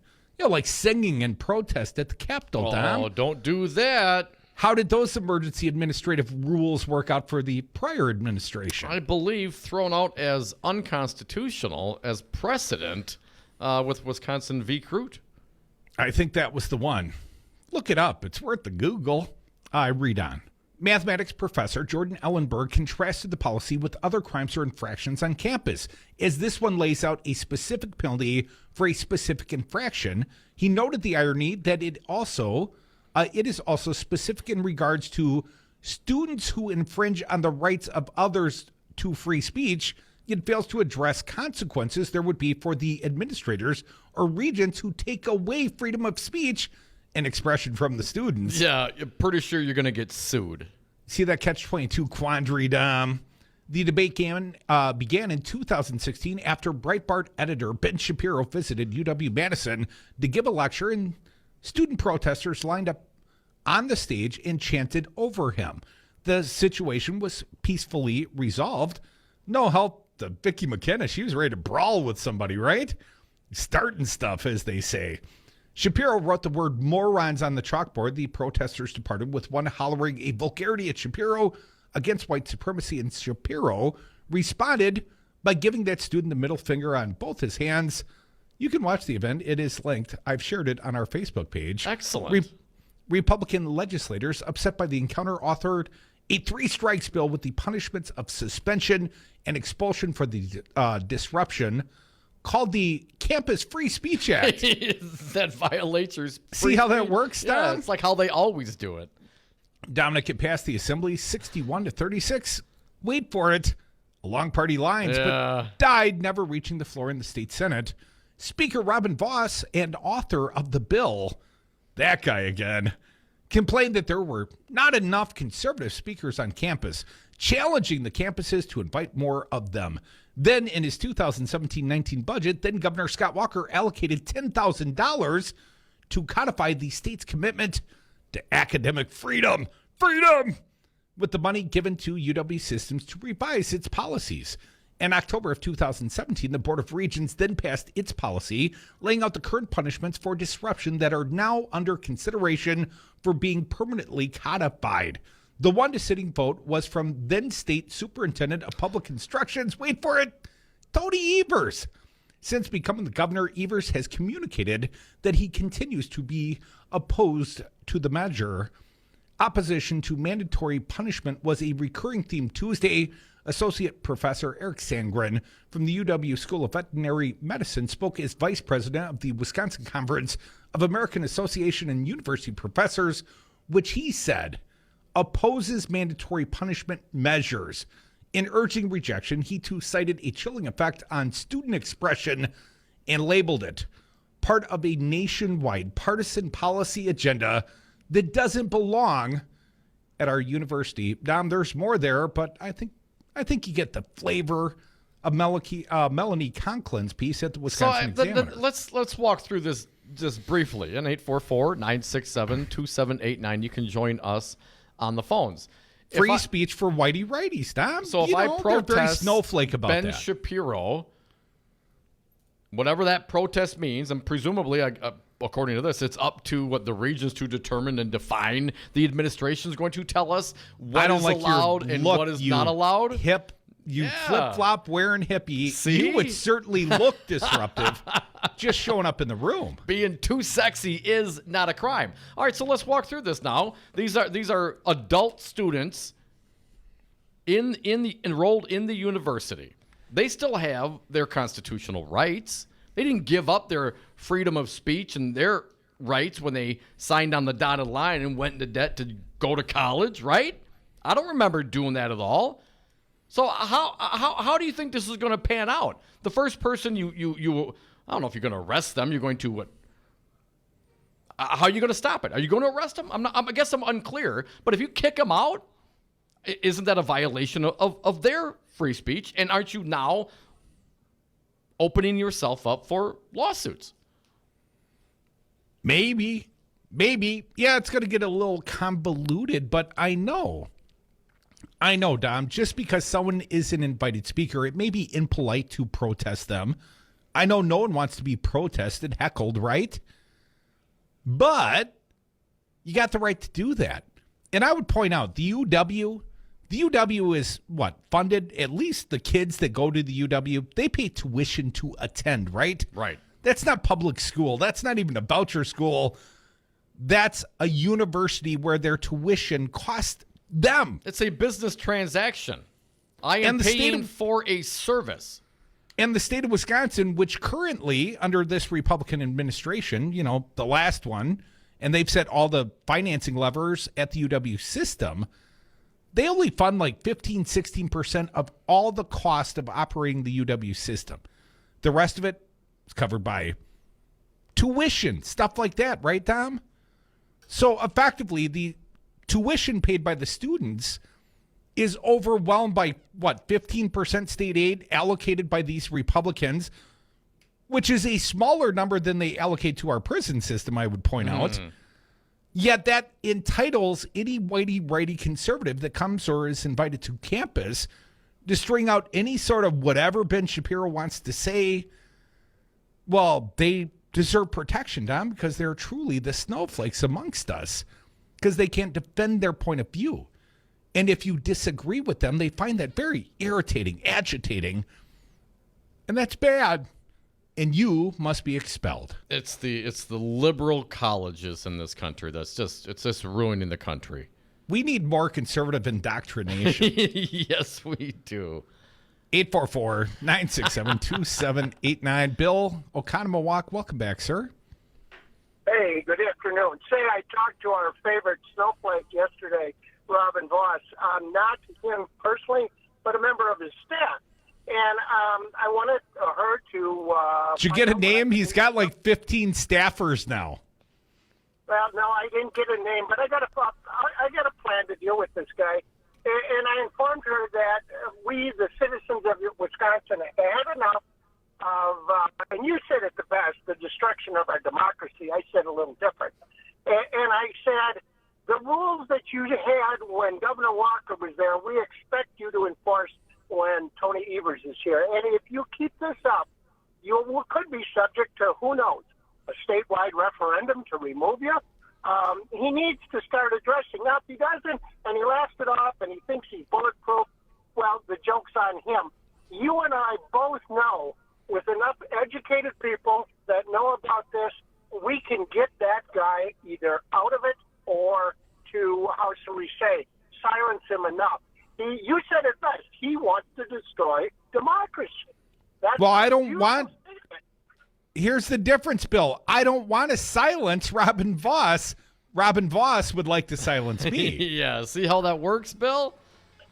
But here's the thing, that, Mike. We don't have to deal with people that are irrational. We wouldn't do it in our personal life.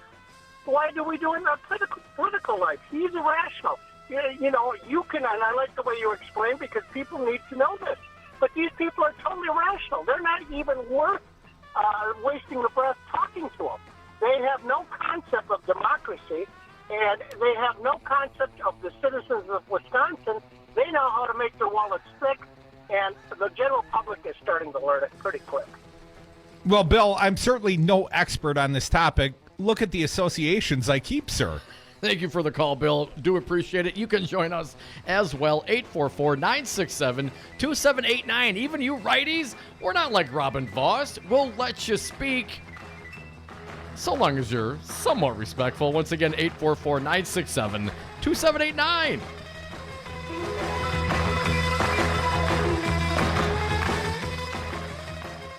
What a shame that a few bad apples have to spoil a good time for everyone. Put a sock on it, boy, or else you'll be out of here like shit through a goose.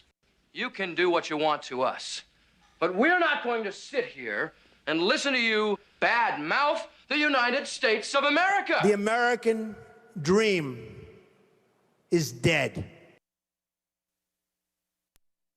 Join me and my guest host, Joanna Rosado, this Saturday, noon to 1 p.m. for Educators Amplified on WRRD 1510 AM and Talk 92.7 FM, sponsored by WEAC Region 7. That's Educators Amplified on WRRD 1510 AM and Talk 92.7 FM, sponsored by WEAC Region 7. This Saturday, noon to 1 p.m., Educators Amplified with Joanna Rosado and Earl Ingram.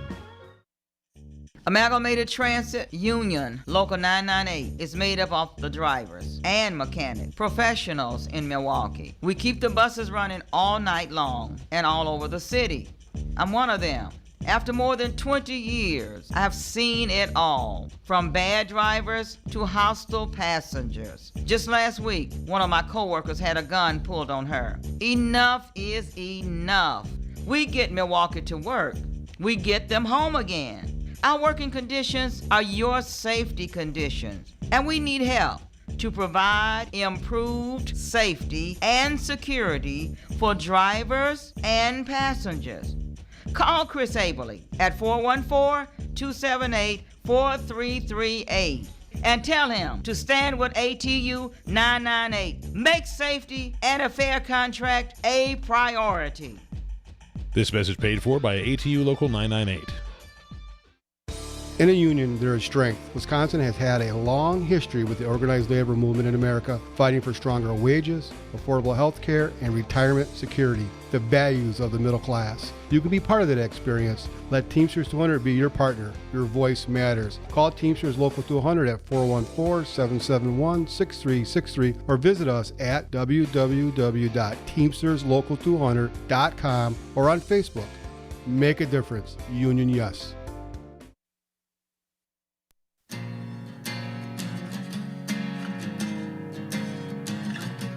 Grass-fed, locally raised, 100% organic. Dom and Cruz are the Devil's Advocates. And we are back. Thank you for listening to the Devil's Advocates radio show. Phone lines open at 844-967-2789. Let's get to some callers. Dave from Madison, you're up. Thanks for calling, Dave. What do you got today? Hey, Dave. Yeah, how you guys doing? Good. I just wanted to say what you guys are doing and what everyone on these talk shows. When we start picking sides of Democrats and Republicans, we're not doing justice for anyone. Just go on policies. Like, I'm a black man from the ghetto, and I think Donald Trump is the best president we will ever see, we have ever had by his policies. You know, black people. Which one? Dave, stop there. Which one? Which policy is good for you, sir? The First Step Act with prison reform, not starting wars like Obama, who brought back slavery, and calling out these black Congress people who have never done that. You know, when you have cancer and the doctor just let it spread, that's not good for you. When you call it out and get a hearing for it, that's what's good for black America. Look what's happening in Madison. Blacks are not poor. They're not poor me. You know, my kids both are 4.0 students. And look at what Madison's doing. They're telling little black kids, go out, steal cars, look for welfare. Become the new KKK if someone thinks different than you. Black people feel like they have a right, and I'm black. They feel like they have a right to go beat people up for thinking different, wearing a mega hat. You know, freedom of speech. Hey, if you don't like someone's speech, don't go to it. You know, that's just, we got a long way to go. And that goes, I don't like all of Trump or none of that stuff. But when it comes to telling black people, can you name one black grocery store in Madison? Can you name one black restaurant? You know, while blacks are crying about people at the border, our people are dying every day. Our kids are going hungry every day. And that's what the Democrats do. They brainwash us and to make us, and all that racist stuff. Donald Trump would be the worst racist president in the world for racists because he's helping black people out. And that's all I have to say. I love Donald Trump. Thank you. Wow, Dave. And he You hung know, up. Oh, come on. No retort. I saw Dave from Madison, and I thought immediately, Crazy Dave. And it wasn't Crazy Dave. It was a different Crazy Dave.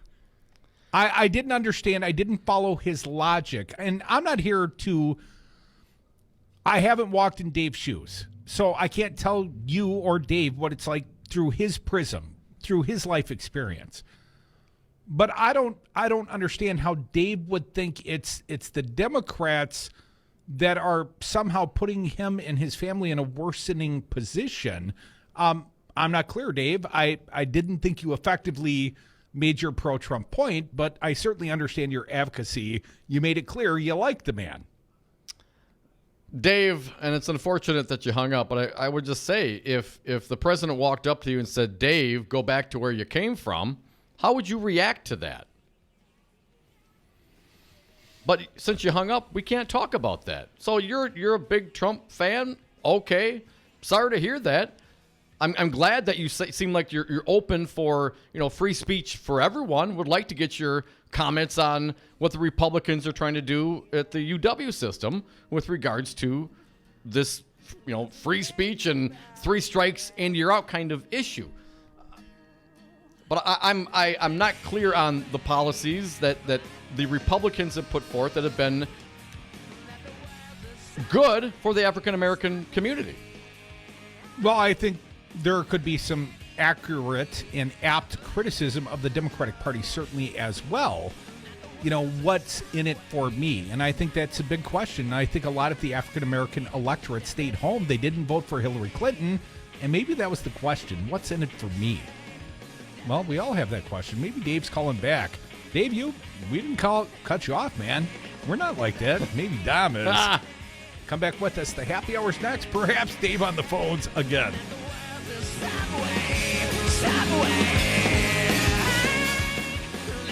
Want to be more presidential? Tweet the Devil's Advocates at Devil Radio. I am the least racist person there is anywhere in the world. Al-Qaeda!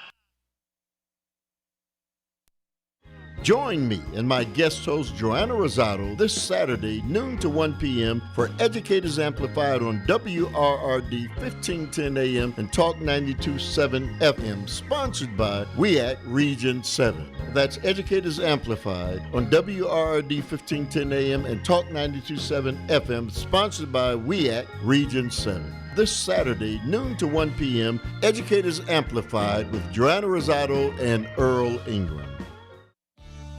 Naomi Croth here. My family has owned and operated Bachman Construction since 1954. As an all-in-one design-build commercial contractor, Bachman Construction works with project owners from beginning to end of each project to unify responsibility and streamline communication. We provide more opportunities for owner participation and allow for better cost control in the design and construction of a project. For projects big and small, Bachman Construction is your design-build choice for collaborative construction services. You are listening to WRRD 1510 AM, Waukesha, Milwaukee. Always streaming at newstalk1510am.com. Congresswomen denied gun reform urged. I'm Barbara Cusack. Israel decided to bar the entry of 2 Democratic congresswomen, Rashida Tlaib and Ilhan Omar, after President Trump encouraged the move. Correspondent Oren Lieberman says a lobby group and some members of Congress disagree with the action. The pro-Israel American lobby, AIPAC, which normally sides with Trump and Netanyahu, saying this time that although, yes, these congresswomen might be anti-Israel, it was still better to allow them to enter the country, to learn, to see, and to meet. Following the hours-long standoff with a gunman on Philadelphia's North Side on Wednesday, Mayor Jim Kenney says that getting relief in the form of meaningful gun control legislation is needed to help save lives. So I say to our state and federal lawmakers, step up or step aside. Help our police officers, help our clergy, and help our kids. And if you choose not to help us, then get out of the way and allow cities like Philadelphia that struggle with gun violence to enact their own solutions.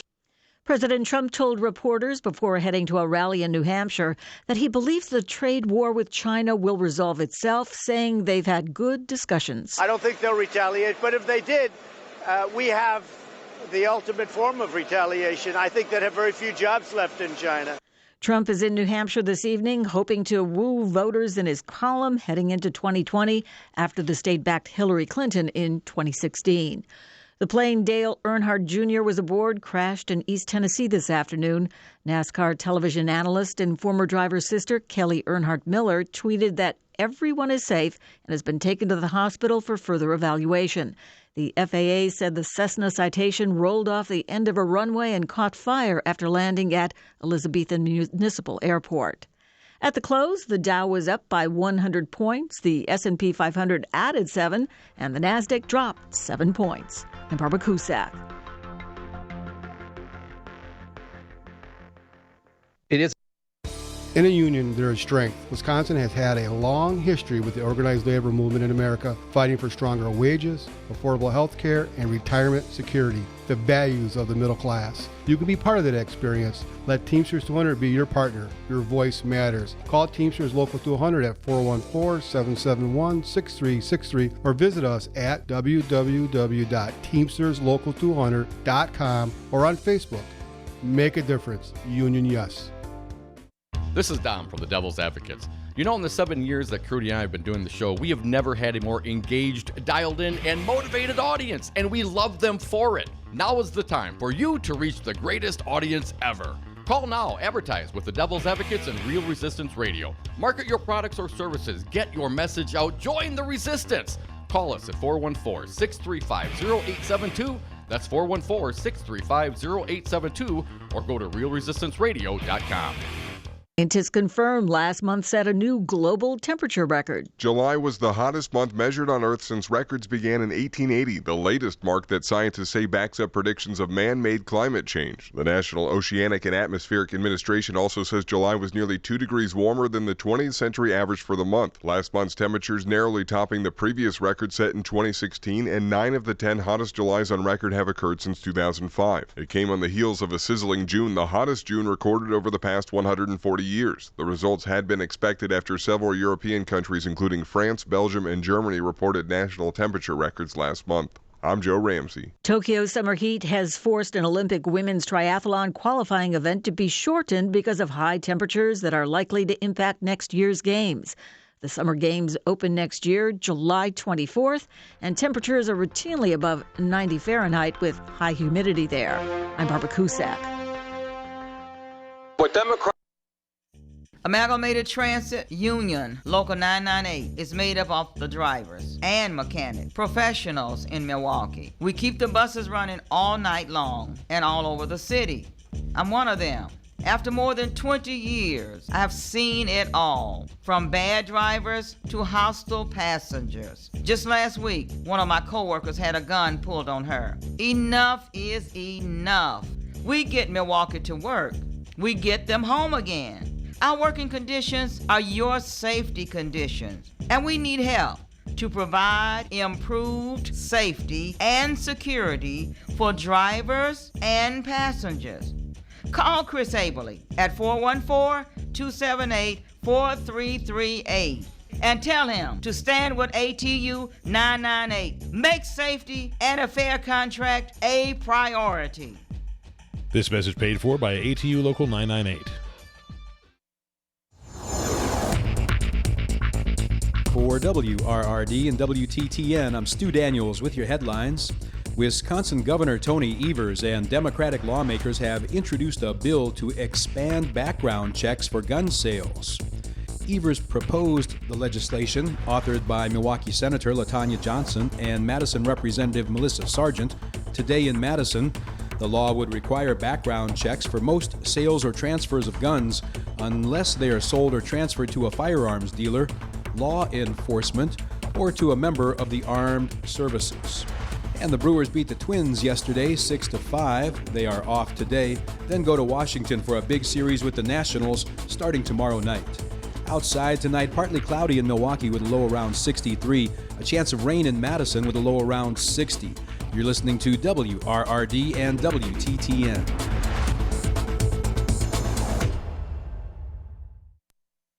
Warning, you are about to listen to the greatest radio show ever. And due to contractual obligations and to shield our airwaves' corporate licensees from any semblance of liability, responsibility, and gullibility, we must tell you the views represented on this show are not necessarily those of this station or its management. This radio show contains differing points of view on current political topics, and due to the nature of its contents, it should be heard by everyone.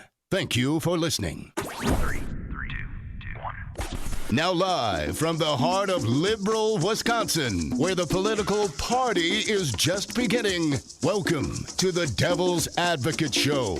Best friends proving it's never personal, only politics. Please allow me to introduce myself. Now here are your hosts, Dom and Crute. Welcome back to the Devil's Advocates Radio Show. Dominic, we are sliding into the 5 o'clock Thursday night happy hour. Woo-hoo. And we're going to break one of the oldest rules of this show. We're going to make an exception for Dave from Madison. Dave did call us back in. We're going to take his phone call once again in just a moment. But first, I got a tweet from Crazy Dave, our buddy, Space Pirate. Crazy Dave tweeted out, I heard the disappointment in your voice when you realized it wasn't me. That means a lot, big boy. Thanks. All right, At Dave. Devil Radio. And I'm thinking, big boy, who's he talking to? He's talking to you, man. So love you too, Crazy Dave. And now I'll just point out for Dave from Madison's sake, we typically only allow one call per day.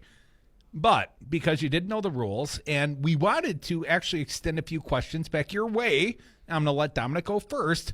We welcome back Dave from Madison. Dave, welcome back, man. All right, awesome, Dave. Thanks for calling back, man. All right, let me just my impression, and you tell me if I heard this properly. You think Donald Trump is the greatest president for African Americans in American history? Is that accurate? I'm not saying not all of his policies. I think he's probably the worst for being a puppet for Israel. He's probably one of the worst presidents moving, giving back the Golan Heights and moving the embassy and all of that stuff. You know, all of that. He's doing a horrible job with Israel. But I'm talking about when it comes to Black America. Sometimes you can't raise a child the way Democrats. If I told my kids they were too dumb to get an ID. And just say, oh, pity you. Look forward to welfare. All right, now let's talk about that for a minute. Too dumb to get an ID. Now, I assume that you think that this is a voter ID statement, that is easy for anybody who wants to go get a voter ID, that they can do it, no problem. Is that what you think, Dave? Most white people think that's a black. They think black people can't afford it. But what do you think? Do you think that's the case? I don't think that's voters. You shouldn't be. You can't even buy cigarettes or liquor without an ID. If you don't have enough you know, if you can't get up and get an ID, you don't deserve to vote. You know. Well, Dave, come on. But Dave, hold on for just a second, and don't think I'm judging you because I'm a sinner like you, Dave. I use some tobacco and I use some alcohol and some other things we won't talk about at the moment. So, Dave, I get your point, but the intent of the Republicans that passed the voter ID laws, regardless of what they tell you in public, Dave. We've had Republican senators from the state of Wisconsin on our show, and Dale Schultz told us he doesn't believe his own party anymore. They're out of good ideas. That these efforts to roll out voter ID are to keep guys like you, and I'm not saying, Dave, that's going to dissuade you from voting. You see what you're doing right now is racist. You think guys like. But that was the motivation, Dave. The motivation was racist. Like there's no poor white people. So you're saying all white people can get an ID. The poorest county in America are red, sir. They're Trump counties. So why do people always look at and try to throw blacks down that road and say, look what they're doing to you? No, blacks need to get up off it. I'm from the ghetto, dude. And if I was to come by you a round trip ticket to Haiti, Port-au-Prince, you would be like, no, I don't want to do that. That's a shithole country. African leaders need to be called out. Sorry, Dave. We still do have some limitations. Yes, we do. Very passionate, Dave. Try us again another day. Take a couple deep breaths, and we'll take another crack at it. But not today. Not today. 844-967-2789. If my mother is homebound and has an expired ID, doesn't maybe know where her birth certificate is, she still has the right to vote, man. The voter ID, the picture ID, that's a relatively new thing. And unless you're gonna sit here and agree with the Republicans that, oh my goodness, there's millions and millions of illegal votes being cast, well then, why didn't they show any of that evidence when the case went to court? You mean the federal voter ID lawsuit in the state of Wisconsin where the Republicans offered no evidence Zero. of in-person voter fraud, and I believe Josh Call and the plaintiffs offered an interview with Dale Schultz on the Devil's Advocates radio show as exhibit number 1. And as I pointed out for our new friend Dave from Madison, what Dale Schultz said is basically they were motivated to suppress the votes. And if racism's thrown in there as a secondary element, they don't care how they get from here to there. I can point out specific racist policies, Dave, of the former governor Scott Walker, of County Executive Scott Walker, of Robin Voss, and maybe their intent is not racist, but their intent is certainly partisan, and I don't want to say overwhelmingly, certainly, if black people get up and take accountability and say, you know what, damn it, we're going to go vote. And I don't care what sort of hurdles you put between me and the voting booth, I'm going to overcome those hurdles. Well, I would love if that was the attitude of every person. But every time you make it a little bit harder to vote, you shave a few votes off. And typically, economically disadvantaged people, Dave, and I'm not saying that's black or white. I grew up as a poor kid. I grew up as a ward of the state of Wisconsin. But economically disadvantaged people, when you put more and more hurdles, and they're already working 2 or 3 jobs, and they got to lose some pay, some work time to go vote in the first place. And oh yeah, now you got to get a renewed driver's license. You can't use your student ID. They put all sorts of hurdles between here and the voting booth. Dave, I perceive that as an attempt to keep guys like you from voting. Because as a middle-class white guy, you're right, sir, I got an ID. I'm not going to be dissuaded from voting by voter suppressive efforts of the Republicans, but some populations are, like students, like the elderly, like populations of color, and all people that don't have the economic means. And that may not be you, sir, but that is some people. And those people all have the same right as you do, Dave, to go and cast their vote. And Trump Mostly is the worst against Donald Trump. Trump is the worst president in American history. He will certainly go down in history as such. And Dave, did you read the Mueller report? Give us a call back another time, please, if you would. 844-967-2789. Looks like we got Dave from Mequon. Hey, Dave from Mequon, welcome. What do you got for us today? Hey buddy, I heard you talking to the county executive on Earl's show this morning. Yes, I did. I wasn't nearly as harsh as Mr. Bosick was, that's for sure. Mr. Brostoff, lit Abel up a little bit. You kind of gave him a little calm in the storm between Brostoff's call and Bruce Colburn's call. Dave, you were the meat and the beat on Abley sandwich. Well, listen, he's gotten a lot of. He's been beaten up pretty good, and I understand why. But there's only so many levers. I agree with what he was saying. There's only so many levers he can actually pull. However, I also do agree that he has taken a lot of his own money and he's spent it on specific people, right or wrong. I mean, it happens, but he's certainly he certainly brought some of the criticism upon himself, Dave. But let's talk about one of the concerns expressed, and I'm going to pick the topic for a change. Mm-hmm. Dave, what about the fact that the city of Milwaukee and the county of Milwaukee pay in substantially more money in taxes than they receive back in state aid? Effectively, Milwaukee is the financial engine that keeps Waukesha, Ozaukee, Washington County keeps the taxes down there because Milwaukee's carrying a disproportionate load. Do you believe the county executive when he lays out and says, we get about 2/3 of our money back? And do you think maybe it's some of the allocating parties at the legislature that have caused some of the financial problems in cities like Milwaukee? Well, I will say this. So obviously I live in Mequon here, and from what I understand, the city of Mequon, we only get 16 cents on the dollar back. And a lot of it has to do with the fact that the state obviously has a lot of different things that it's spending money for. And you're not going to get all that back because we got obviously the Badger Care. We have, the people that are in the forces here in the state that are reserve duty.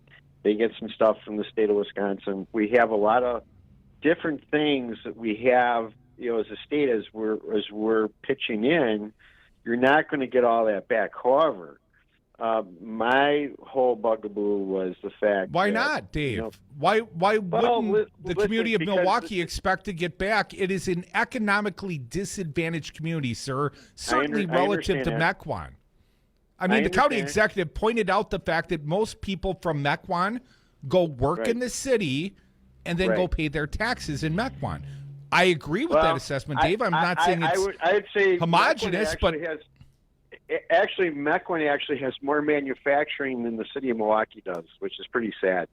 For a city of 24,000, there's quite a few industrial parks here, and part of it is the fact that it's not overwhelming, with the taxes in here, but the city of Mequon also is very pro-business, and that's one of the things that people have to realize. Milwaukee had it at one time, and then eventually, over time. But Dave, you're aware of white flight.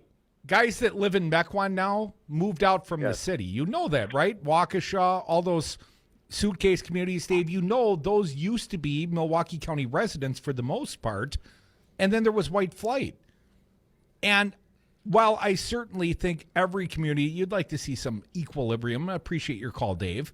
You would like to see fairness for every community. You'd like to see relative to the taxes they pay. You'd like to see every community get back some of theirs. But Milwaukee needs it a lot worse, Dave.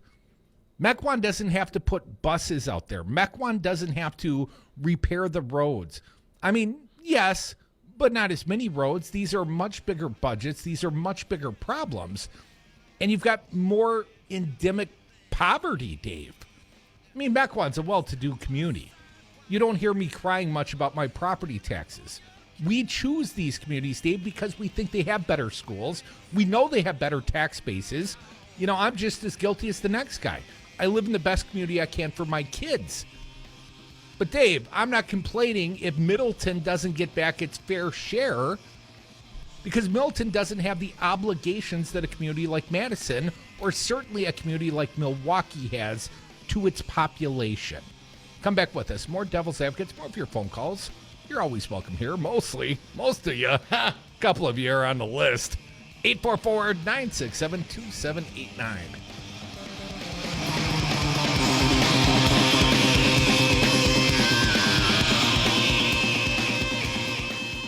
I always hear about the elite. The elite, they're elite. I went to better schools than they did. I was a better student than they were. I live in a bigger, more beautiful apartment, and I live in the White House, too, which is really great. Oh, good for you. Join me and my guest host, Joanna Rosado, this Saturday, noon to 1 p.m. for Educators Amplified on WRRD 1510 AM and Talk 92.7 FM, sponsored by WEAC Region 7. That's Educators Amplified on WRRD 1510 AM and Talk 92.7 FM, sponsored by WEAC Region 7. This Saturday, noon to 1 p.m., Educators Amplified with Joanna Rosado and Earl Ingram. In a union, there is strength. Wisconsin has had a long history with the organized labor movement in America, fighting for stronger wages, affordable health care, and retirement security, the values of the middle class. You can be part of that experience. Let Teamsters 200 be your partner. Your voice matters. Call Teamsters Local 200 at 414-771-6363 or visit us at www.teamsterslocal200.com or on Facebook. Make a difference. Union yes. I don't see the support. I don't support it. Wisconsin Senate Majority Leader Scott Fitzgerald doesn't see the support for legalized medicinal marijuana, even though the 2018 midterm referendum in 11 counties and the city of Waukesha passed by over 79%. Call Scott Fitzgerald at 608-266-5660. Tell him you support legalized medicinal marijuana. No, I don't see it. This message was paid for by the People for People Corporation. Donate online at p4ppc.org, p4ppc.org. Have a drink at Regano's Roman Coin. This neighborhood corner tavern is as classic as the street it occupies. Family owned and operated since 1966, Regano's Roman Coin is located in a former Pabst Tide House on historic Brady Street, serving an array of craft beers with a focus on Wisconsin breweries. Also, weekly drink specials, trivia on Wednesdays, seasonal sporting events, parties hosted for all occasions, and pet friendly. Open 11 a.m. Tuesday through Friday, 10 a.m. Saturday and Sunday. Closed on Monday. Regano's Roman Coin, Milwaukee's pet friendly, cash only order and classic corner tavern.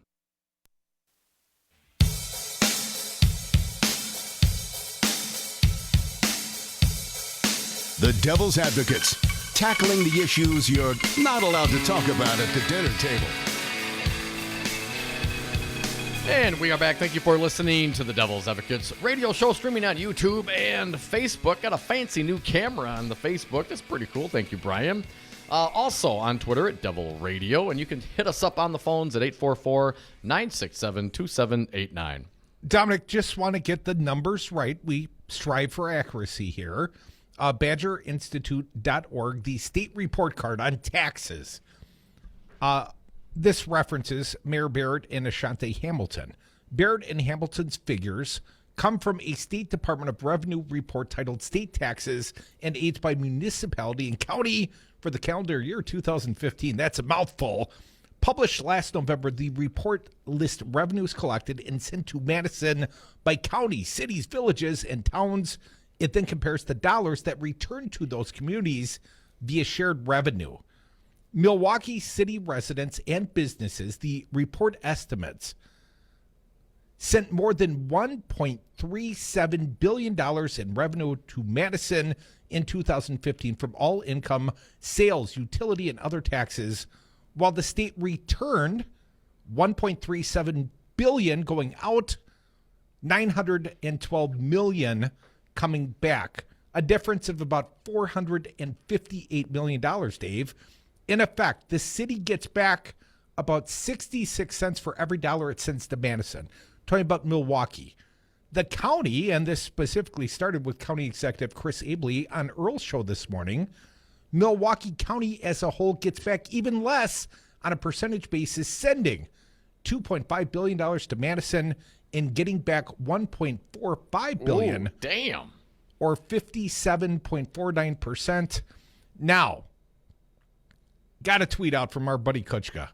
Kuchka says, Dave, you're off your rocker with your statement about Mequon and its larger manufacturing base than Milwaukee. I don't know the answer, and I didn't have time to Google everything.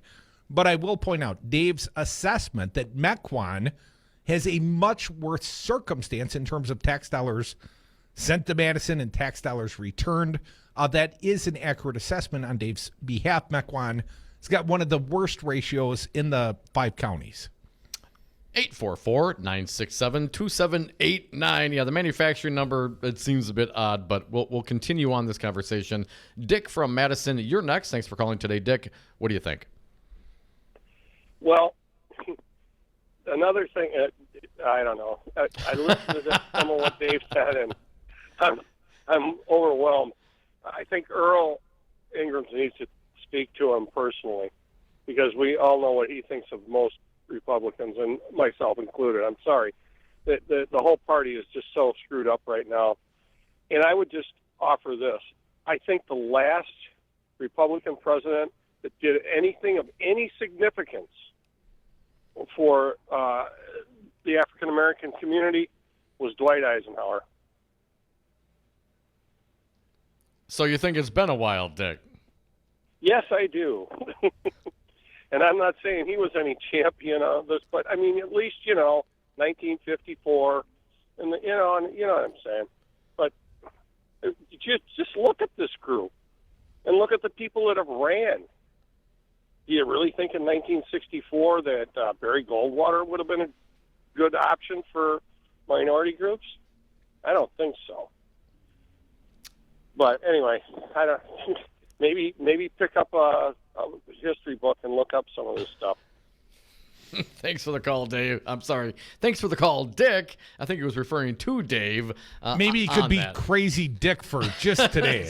just for a moment. Dave from Madison, did you read the Mueller report? I'm just saying. It's kind of like the test question for everyone that thinks Donald Trump is such a wonderful president and awesome human being, and boy, he just sticks it to those libtards, and he speaks the truth, and he's not filtered by political correctness. But I don't think Dave, in his defense, he's not here to defend himself. I don't think Dave was blindly Trump supportive. He pointed out he didn't like, his Golan Heights policy and didn't like how he'd moved the embassy in Jerusalem. And I would say, quite frankly, as I understood Dave's premise, that this was really about policies and their effect on black communities, because he felt like that's what was affecting him. Why he would care so much about Israeli policy, well, that's up to, what's important in one's life. But if he could be so clear-sighted in saying that I don't like this aspect of Donald Trump, I'm just not as clear why Dave thinks that Trump's so good for black people. Well, and unfortunately, we had to cut off that interview short. But again, Dave, if I pulled the Trump and told you to go back to where you came from, would we be hanging out? Would you think that I was a cool cat? I just don't think you would. And that's exactly what this president has done. Good people on all sides? Dave, no, dude. Dave, I've known Dom for 25 plus years. I've never, honestly, dude, I don't think I've ever heard you say a racist thing. And I would still recommend to Dave not hanging out with you. Come back with us. More Devil's Advocates on the other side. More teasing of my good buddy Dominic. 844-967-2789. It can go both ways. You can tease back. You're incapable of teasing. You only get very, very personal.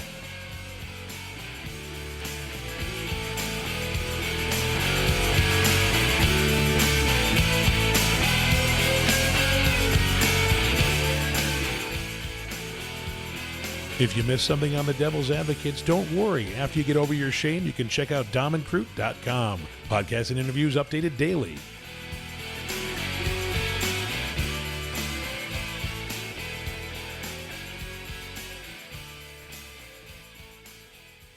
On many sides. On many sides. Our friends over at Madison Liquidators are expanding into a bigger, nicer space just off Pleasant View Road in Middleton to better serve their clients and better display their extensive collection of new and nicer used office furniture. Start online at madisonliquidators.com for their complete collection, or go see Kelly to help make your own office plan.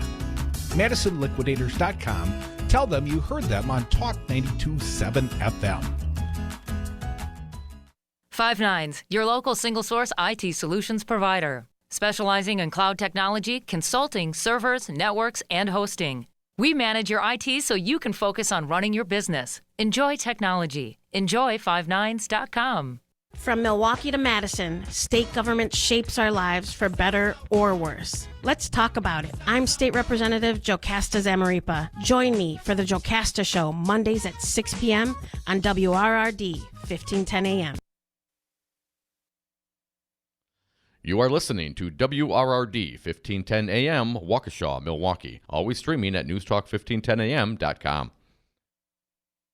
Join me and my guest host, Joanna Rosado, this Saturday, noon to 1 p.m. for Educators Amplified on WRRD 1510 AM and Talk 92.7 FM, sponsored by WEAC Region 7. That's Educators Amplified on WRRD 1510 AM and Talk 92.7 FM, sponsored by WEAC Region 7. This Saturday, noon to 1 p.m., Educators Amplified with Joanna Rosado and Earl Ingram.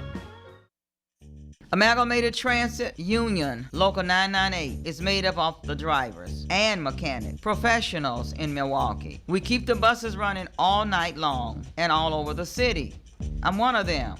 After more than 20 years, I have seen it all, from bad drivers to hostile passengers. Just last week, one of my coworkers had a gun pulled on her. Enough is enough. We get Milwaukee to work. We get them home again. Our working conditions are your safety conditions, and we need help to provide improved safety and security for drivers and passengers. Call Chris Aberly at 414-278-4338 and tell him to stand with ATU 998. Make safety and a fair contract a priority. This message paid for by ATU Local 998. In a union, there is strength. Wisconsin has had a long history with the organized labor movement in America, fighting for stronger wages, affordable health care, and retirement security, the values of the middle class. You can be part of that experience. Let Teamsters 200 be your partner. Your voice matters. Call Teamsters Local 200 at 414-771-6363 or visit us at www.teamsterslocal200.com or on Facebook. Make a difference. Union Yes. For WRRD and WTTN, I'm Stu Daniels with your headlines. The family of a Burlington man hospitalized with lung injuries wants to warn others about the dangers of vaping. 26-year-old Dylan Nelson almost died recently after vaping nicotine and THC. He is one of more than 24 people who have been hospitalized recently with severe lung injuries related to vaping. Wisconsin health officials have confirmed 15 cases so far and are investigating 15 more cases. Officials in Illinois and Minnesota have also recently reported several cases of lung injuries to young people from vaping. Outside tonight, mostly cloudy in Milwaukee with a low around 63. A chance of rain in Madison with a low around 60 degrees. You're listening to WRRD and WTTN, Wisconsin's political talk.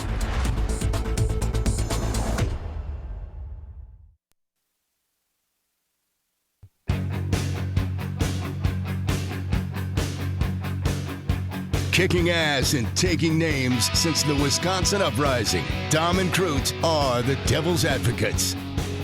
Welcome back to the Devil's Advocates radio show. The happy hour continues for us, but more bad headlines for Robin Voss, Dom. And perhaps the taxpayers of the great state of Wisconsin. Oh, that's right. Because we always end up cleaning up his messes. Yeah. This story dropped 7 minutes ago. Don't cost Sorry it took nothing. us so long to break it. Yeah, what took you so long? Come on, get with it, man. Patrick Marley reports at the Journal Sentinel, Wisconsin taxpayers will pay $200,000 to a liberal organization's lawyers because Republican lawmakers blocked the group on Twitter. Damn it, man. I should have been more active on Twitter. Right? How did we not get blocked? Damn it. State officials agreed Thursday to make the payment for One Wisconsin Now's legal bills after a federal judge determined in January, that Assembly Speaker Robin Voss, there he is again, Dom, and Rep. John Nygren had infringed on the group's, wait for it, First Amendment rights. You know, the Republicans have a history of infringing on people's First Amendment rights in the state of Wisconsin here recently. Well, that's because they don't like criticism, Dom, and they only really want free speech for themselves and the like-minded. State officials, we mentioned they are paying. Voss of Rochester and Nygren of Marinette did not immediately say whether they would pay back taxpayers for the legal bills. Hell no. They better. Going to borrow money from Coinga's family? No, I read on. Foxconn. One Wisconsin routinely criticizes Republicans on Twitter and other platforms. In 2017, it sued Voss Nygren and then Rep. Jesse Kremer of Kewaskum for blocking it. U.S. District Judge William Conley, who was put on the bench in 2010 by Barack Obama in January, concluded the three lawmakers had acted, wait for it, unconstitutionally by blocking the group on Twitter because of its prior speech or identity. In response, Voss and Nygren unblocked the group. Kremer did not seek re-election last year and shut down his official Twitter account. Just quit Twitter. If only Trump would follow his fine example, Please. Kremer has been dropped from the lawsuit. Conley found that the lawmakers operated their Twitter accounts as public officials and as a result had created an interactive forum available to the general public. Under the Constitution, they weren't allowed to prevent One Wisconsin Now from having it say he ruled, Conley ruled. Voss and Nygren are two of the top Republicans in the legislature. Voss, if you didn't know, Dom, leads the assembly. Nygren is the co-chairman of the budget writing Joint Finance Committee. And the pair were represented in the lawsuit by Attorney General Josh Call. One Wisconsin Now was represented by Pines Bach, a Madison law firm that often challenges Republicans in court. And Dom, let's not forget our buddy Dale Coinga. It was just last year when then Rep. Dale Coinga of Brookfield paid the state $30,000 to settle a lawsuit a man brought. Doesn't he have a name? I believe Don he does. Johnson. Don, our buddy Don. A man brought against the state, a man named Don Johnson, because Coinga had removed his protest sign from an easel in the Capitol. And it's really radical. An approved sign. A permitted sign. Coinga said it was his army training, sir, right? Army training, sir. I find You it can't funny have- that the left talks about the fair share. You can't have a flat sign on a curved wall. And Right. Coinga was so worried about it, he had to take the sign immediately back to his chambers. Danger, But Will Rogers. didn't have to set down his coffee, do any sort of low crawling or call out the bomb squad or anything, apparently, Dom. Right, great point. He wasn't so concerned about everyone's safety that he had to set down his hot cup of coffee. They should be allowed to do that. Dominic, initially Coinga was going to have taxpayers cover the cost, but he decided to pay it himself after facing criticism, some of it from this fine panel. Coinga was elected to the state senate in November. Yeah, that's something of a crime. How could he have won? I read on. Voss and Nygren didn't say Thursday whether they would take Coinga's lead and pay the settlement in their own case. I can answer for them. No, they won't. Wisconsin's Twitter lawsuit is similar to one brought against President Donald Trump by Twitter users he blocked. A federal judge in New York ruled in the users' favors last year. Trump unblocked them, but has appealed the ruling, because of course he did. Nygren and Voss must repay the taxpayers of the state of Wisconsin for their unconstitutional assault on One Wisconsin's Now freedom of speech. Now, Dominic, you were unconstitutionally arrested. I was. You won a settlement from the state of Wisconsin, although they stiffed you on the 2 mason jars of green M&Ms, 1 peanut, one plain, 1 chocolate. But ultimately, Scott Walker's administration, and Scott Walker, I feel quite sure, Dom, did not offer to repay the state the $75,000 settlement won by you and Jeff Scott Olson.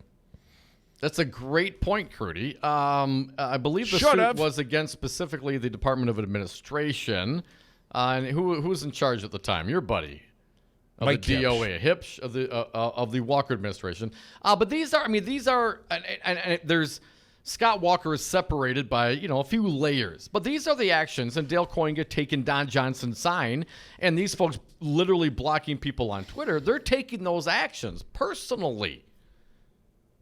I mean, it'd be one thing, I guess, perhaps if Scott Walker had the temerity to walk into the Capitol Rotunda and tell me that I was participating in an illegal event and that I must leave. And when I turned around to comply, he arrests me anyway. Scott Walker didn't do that. He told people to tell people to do that. But these guys, and maybe it's staff on Nygren and Voss's part, maybe not. But you can't block people on Twitter. And now you got a $200,000 bill that must come due.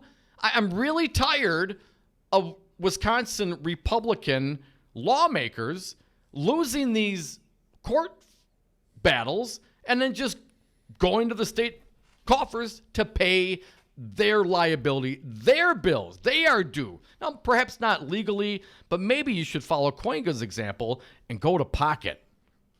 Personal Words no one has ever responsibility. said before. Follow Coinga's example. And Republicans done something remarkable. They really have, and they're really bad at losing lawsuits. And I really think they should reimburse the state for their efforts. Well, It's really here's radical. the good news. In this singular circumstance, Tom, what's that? At least the Republicans didn't use very high-paid outside counsel, which they were also billing the taxpayers. Let's not forget, their gerrymandering suit has cost us, the Wisconsin taxpayers, over $1 million in legal fees to defend an unconstitutionally gerrymandered map, at least in the opinion of the lower courts.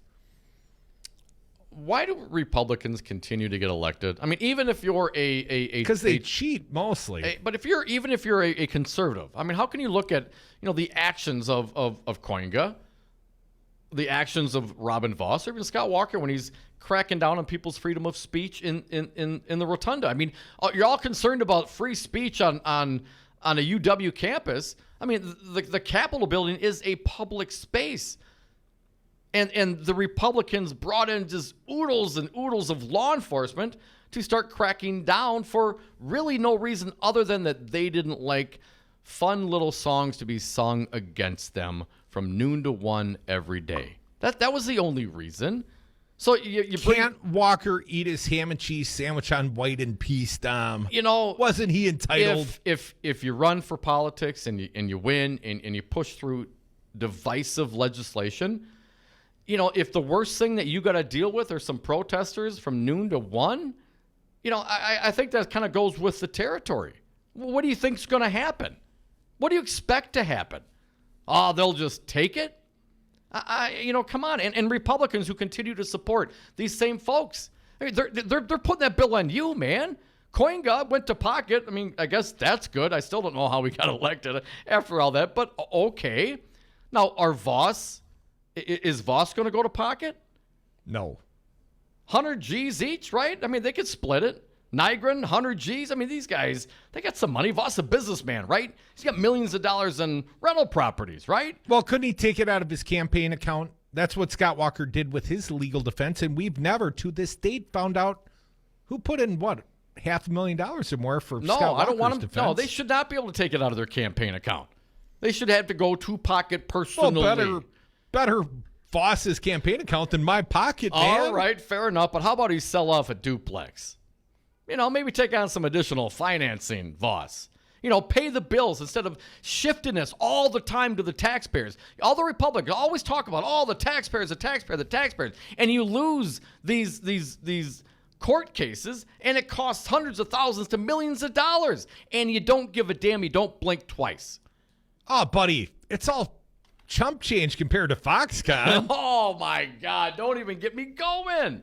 Foxconn, the biggest socialist endeavor in the history of America. All Republicans are socialists. Let's just remember that. Yes. At least Wisconsin Republicans, every single one that voted for Foxconn, socialist. I mean, I'm pretty close to communist. I'm just gonna throw that out there. Or worse. Or worse. 844-967-2789. Pete from Milwaukee. Welcome, Pete. What do you got for us today? Well, the reason Milwaukee and cities that don't get much back is because the Republicans will not, and they refuse to accept federal aid for Medicaid, Medicare, everything, Medicaid rather, and health insurance, and we're getting killed. I mean, it's ridiculous. We're trying to spend, all the money that we could be spending on this other stuff, we're spending on health care that we should be getting, and it's our dollars. This isn't fair. It's actually a breach of duty. They're not representing the people who voted for them by taking their tax dollars and telling them we don't need it. Baloney. It's our money. It's not their money. How do they figure? I mean, come on. Like you just said, they don't pay the bills. We do. We do, absolutely, Pete, and I would hope that some on the other side, some independents, some conservatives would think, you know what, you're really not fiscally responsible. You're really not morally responsible. You do these things that cost hundreds of thousands of dollars. I mean, this one issue is $200,000. I mean, that's a lot of money, Pete. That is not relative to the $81 billion budget that Nygren and Voss hoisted on the taxpayers. No doubt about it. But for everybody else, for everyone that works for a living, that for 99% of the people of this world, if you said, oh, you got to go to pocket to pay out $200,000. If you got sued, Pete, for $200,000 and you lost, I mean, that would ruin people. Most people. Hell, most people don't have $4,000 in the bank to cover a couple of months of emergency spending, let alone a $200,000 judgment, Pete. And specifically what? Once again, violating people's constitutional rights, Pete. I mean, absolutely. And they continue to do it. Walker did it during the protests, and Voss and Nygren continue to do it now, and Trump's doing it, and he's going to lose as well. I mean, we have a right in this country. They may not like it, but that's too damn bad. That if you don't like the criticism, don't run for office. Can I say something about the voter ID? Certainly. Okay. The year that they passed it, there were 18 people who voted illegally. 10 of them were felons. And that's the biggest part of them, and they did not address that part of the problem at all. It's still confusing for a felon to try to figure out if he can vote or not. Right. There was only 8 people who voted illegally, and not one of them affected an election. But was one of them all that money on voter ID? Pete, was one of them Robin Voss's ex-wife? Ooh. I don't know. If she has been alleged to have perpetrated voter fraud. Right. I wouldn't doubt it. I know a guy who did, and it wasn't because he voted twice for Democrats. All right, Pete, thanks for the call, man. Well, what about this judge? And I know I'm kind of going off of a news headline I saw a couple of days ago. Some Republican judge got appointed, right? He had a house in one county and his parents' house in Whitefish Bay in another county. And what, he can decide where they want to vote? I mean, that's a novel idea. I mean, if you want your vote to count, couldn't you go into an area that, hell, it would matter more if that Republican vote came in Milwaukee County than if it went in Waukesha County? Because presumably Waukesha's packed anyway. They're going to win. The Republicans are going to win Waukesha. So if you have the wherewithal, you can vote from your parents' house? I mean, this just seems a little odd to me. Well, let me explain it to you very briefly, and then we'll get back to the phones. The judge in question, a Scott Walker appointee to the bench, first applied for a judicial appointment from his home base in Waukesha, where he lives in apparently, according to reporting, about an $850,000 lakefront house. Ooh. And that's always been where they paid their taxes from. But he didn't get that job. But then a Milwaukee County judicial appointment came available, and Scott Walker, wanted to give a nod to a crony. So then the man claims that he's been living in mom and dad's basement, a great sacrifice to his family. Although the neighbors in Whitefish Bay apparently say they don't see him coming round much, and the home sits mostly vacant. But apparently that's how you do it, because Frank Lassay did that. He was a senator, a Republican senator, and apparently his residence was often on Airbnb. And of course there was Glenn Grothman, who lived in mom's basement while running for the U.S. House of Representatives from Campbellsport. Ma, the meatloaf. I want it now. 844-967-2789. Betsy, welcome. Happy Thursday. What do you got for us? Hey, you guys. You are the world's greatest radio show well, ever. Thank you. Yes, we are. And you've got Totally. excellent taste. I know it. I know. I do. I've been told I do anyway. Anyway, you guys, that was my little narcissism. I'm sorry. I didn't mean to be. No, you have to apologize for narcissism. Narcissists never do. I can't believe I found you guys. You're like, well, we needed it, right? In the uprising of all of this insanity with the divide and conquer governor, that we finally kicked his butt to the curb. and please never come back. I mean, and now we got his little minions left here, which, the fight is on. And I thank God for, Batman and everything that he does for our whole state, because it's been under attack by these guys. And then here we have our police in chief, who is absolutely 25th Amendment now. He's crazy. He's just crazy. I mean, this is just, and so maybe that's the way he wants it. But I honestly think he's got some issues that aren't. He just needs to take care of himself and let the country come back to some semblance here. But I'm afraid it's just this gloom and doom. But what I wanted to say about this Medicare is it's getting worse, you guys, because my sister just told me about a friend of hers who has been diagnosed with cancer. It's $3,000 a month, and Medicare won't pay for it. Oh, I mean, this life-saving, and they just kick you when you're down. How are you going to pull yourself up by your bootstraps when you work your whole damn life, and then they just pull it from under you? They'll eat their own, and we can't let up. And I think we need another campaign to harass those guys when they come back. Betsy, got to cut you short. We're about out of time. We do that each and every day. It's our little annoyance we campaign try to right here on the harass radio, Betsy. Betsy. You found us. You know we're out here. That judge, the Milwaukee Circuit Court appointee of Scott Walker, Paul Dadinsky, he's the one living in Mom's basement. Ma, the meatloaf. Come back with this one short segment. Call us now, 844-967-2789. Minute and a half. Thank you. I always get the balance of the time. I appreciate that. I'm in no rush for speed. I appreciate the talk about the little guy. Then it came in and out. It came in 3 times. The little guy is trying to figure out how to pay for college costs. I alone can fix it. They should be allowed to do that. Join me and my guest host, Joanna Rosado, this Saturday, noon to 1 p.m. for Educators Amplified on WRRD 1510 AM and Talk 92.7 FM, sponsored by WEAC Region 7. That's Educators Amplified on WRRD 1510 AM and Talk 92.7 FM, sponsored by WEAC Region 7. This Saturday, noon to 1 p.m., Educators Amplified with Joanna Rosado and Earl Ingram. Hey guys, this is Maggie Dawn, host of Dawn of the Resistance, live Thursdays and Fridays from 6 to 7 p.m. Starting August 22nd, I'm going to be joined in studio with Dr. Fran Kaplan and Reggie Jackson, Executive Director of America's Black Holocaust Museum, to do 6 shows about race in America.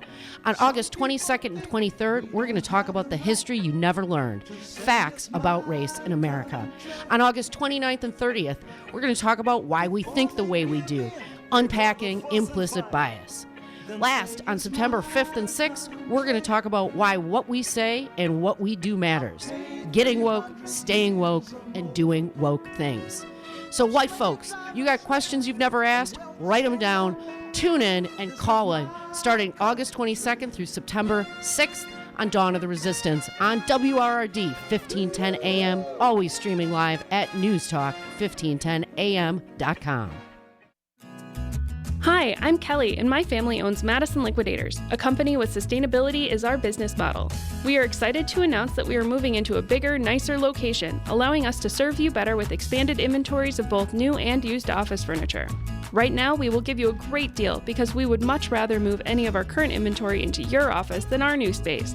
Check out our complete inventory online at madisonliquidators.com or come make a deal off Pleasant View Road in Middleton before moving day.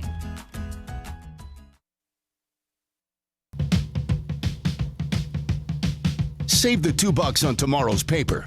Listen to the Devil's Advocates today. And we are back. Thank you for listening to the Devil's Advocates radio show. Last segment of the day. A few minutes for you to call in. Let us know what you think at 844-967-2789. Dominic, I have a very troubling headline. I got to throw it out there. Just found this one at Forbes. Jeffrey Epstein spent time alone with young female prison visitor. I thought the big breaking news last night that You know, maybe it was suicide, maybe it was strangulation. I thought that was a big headline. Give me a second. The day after he was taken off suicide watch, disgraced financier Jeffrey Epstein spent at least 2 hours locked up alone with a young woman in a private room reserved for inmates and their attorneys, according to an attorney who was visiting the prison that day. Here's what that person said. The optics were startling because she was young and pretty, the visiting attorney who asked his name not be used because he didn't want to create friction with the prison administration. NBC News has reported that Epstein paid his lawyers to sit with him in a room for 8 hours a day for attorney-client meetings, allowing him to avoid his cell. The visiting attorney went to the Manhattan Correctional Center on July 30th, a day after Epstein was reportedly taken off suicide watch and transferred into special housing unit. During the hours the visiting attorney was present, it wasn't Epstein's main lawyer, Reed Weingarten, or other named attorneys who visited him. And here's a quote. "If I was him, I would have hired an old bald guy," said the lawyer, who said the young woman was in there with Epstein for at least 2 hours when he was there. He also pointed out the room is locked when prisoners go in, after their handcuffs are removed, and unlocked only when the prisoners leave and the handcuffs were put back on. Weingartner and other attorneys representing Epstein have not responded to requests for comment. One more quick thing here. Epstein's daily occupation of the room in the SHU was a sore point for attorneys trying to visit their clients. Instead of waiting 15 minutes for a room, the wait could stretch for 2 hours, as it was that day. They wouldn't move anybody until he got where he was going, which is what they used to do with El Chapo, too. And by the way, the young woman, as described, Dom, she wasn't wearing, let's call it, lawyerly outfits. According to the attorney, he speculated that she could have been a first-year associate, and she was dressed casually. It was slacks and a blouse, could have been jeans or another kind of pants, but like Sunday brunch attire. Guess he got one last happy ending before somebody offed him, Dom. Well, presumably there's a record, If the guy video.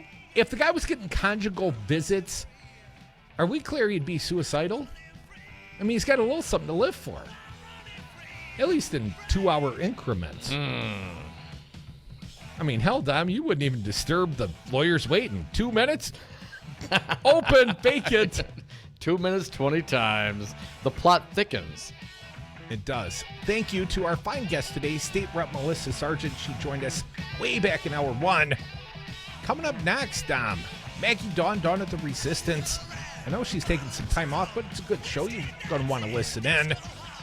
And this fine program returns from the Broadcast Bunker 2.0 coming to Madison tomorrow. Can't wait, man. And then I understand dinner plans, perhaps, Dom? We'll see what happens. How about pancake plans in the morning? You going to get down here? We got to get there early, yes. You're going to have to leave the house by like 5:45 a.m. Hell no. This could be the longest day in broadcast history. I do it all for you. Thank you all for listening. Thank you, little buddy. Thank you, Big Fancy Brian. We'll do it again tomorrow for your listening pleasure.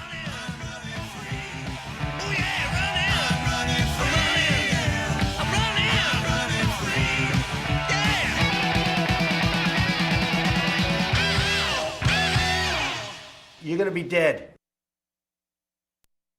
Join me and my guest host, Joanna Rosado, this Saturday, noon to 1 p.m. for Educators Amplified on WRRD 1510 AM and Talk 92.7 FM, sponsored by WEAC Region 7. That's Educators Amplified on WRRD 1510 AM and Talk 92.7 FM, sponsored by WEAC Region 7. This Saturday, noon to 1 p.m., Educators Amplified with Joanna Rosado and Earl Ingram. In a union, there is strength. Wisconsin has had a long history with the organized labor movement in America, fighting for stronger wages, affordable health care, and retirement security, the values of the middle class. You can be part of that experience. Let Teamsters 200 be your partner. Your voice matters. Call Teamsters Local 200 at 414-771-6363 or visit us at www.teamsterslocal200.com or on Facebook. Make a difference. Union Yes. You are listening to WRRD 1510 AM, Waukesha, Milwaukee. Always streaming at newstalk1510am.com. Trump defends Israel. Earnhardt's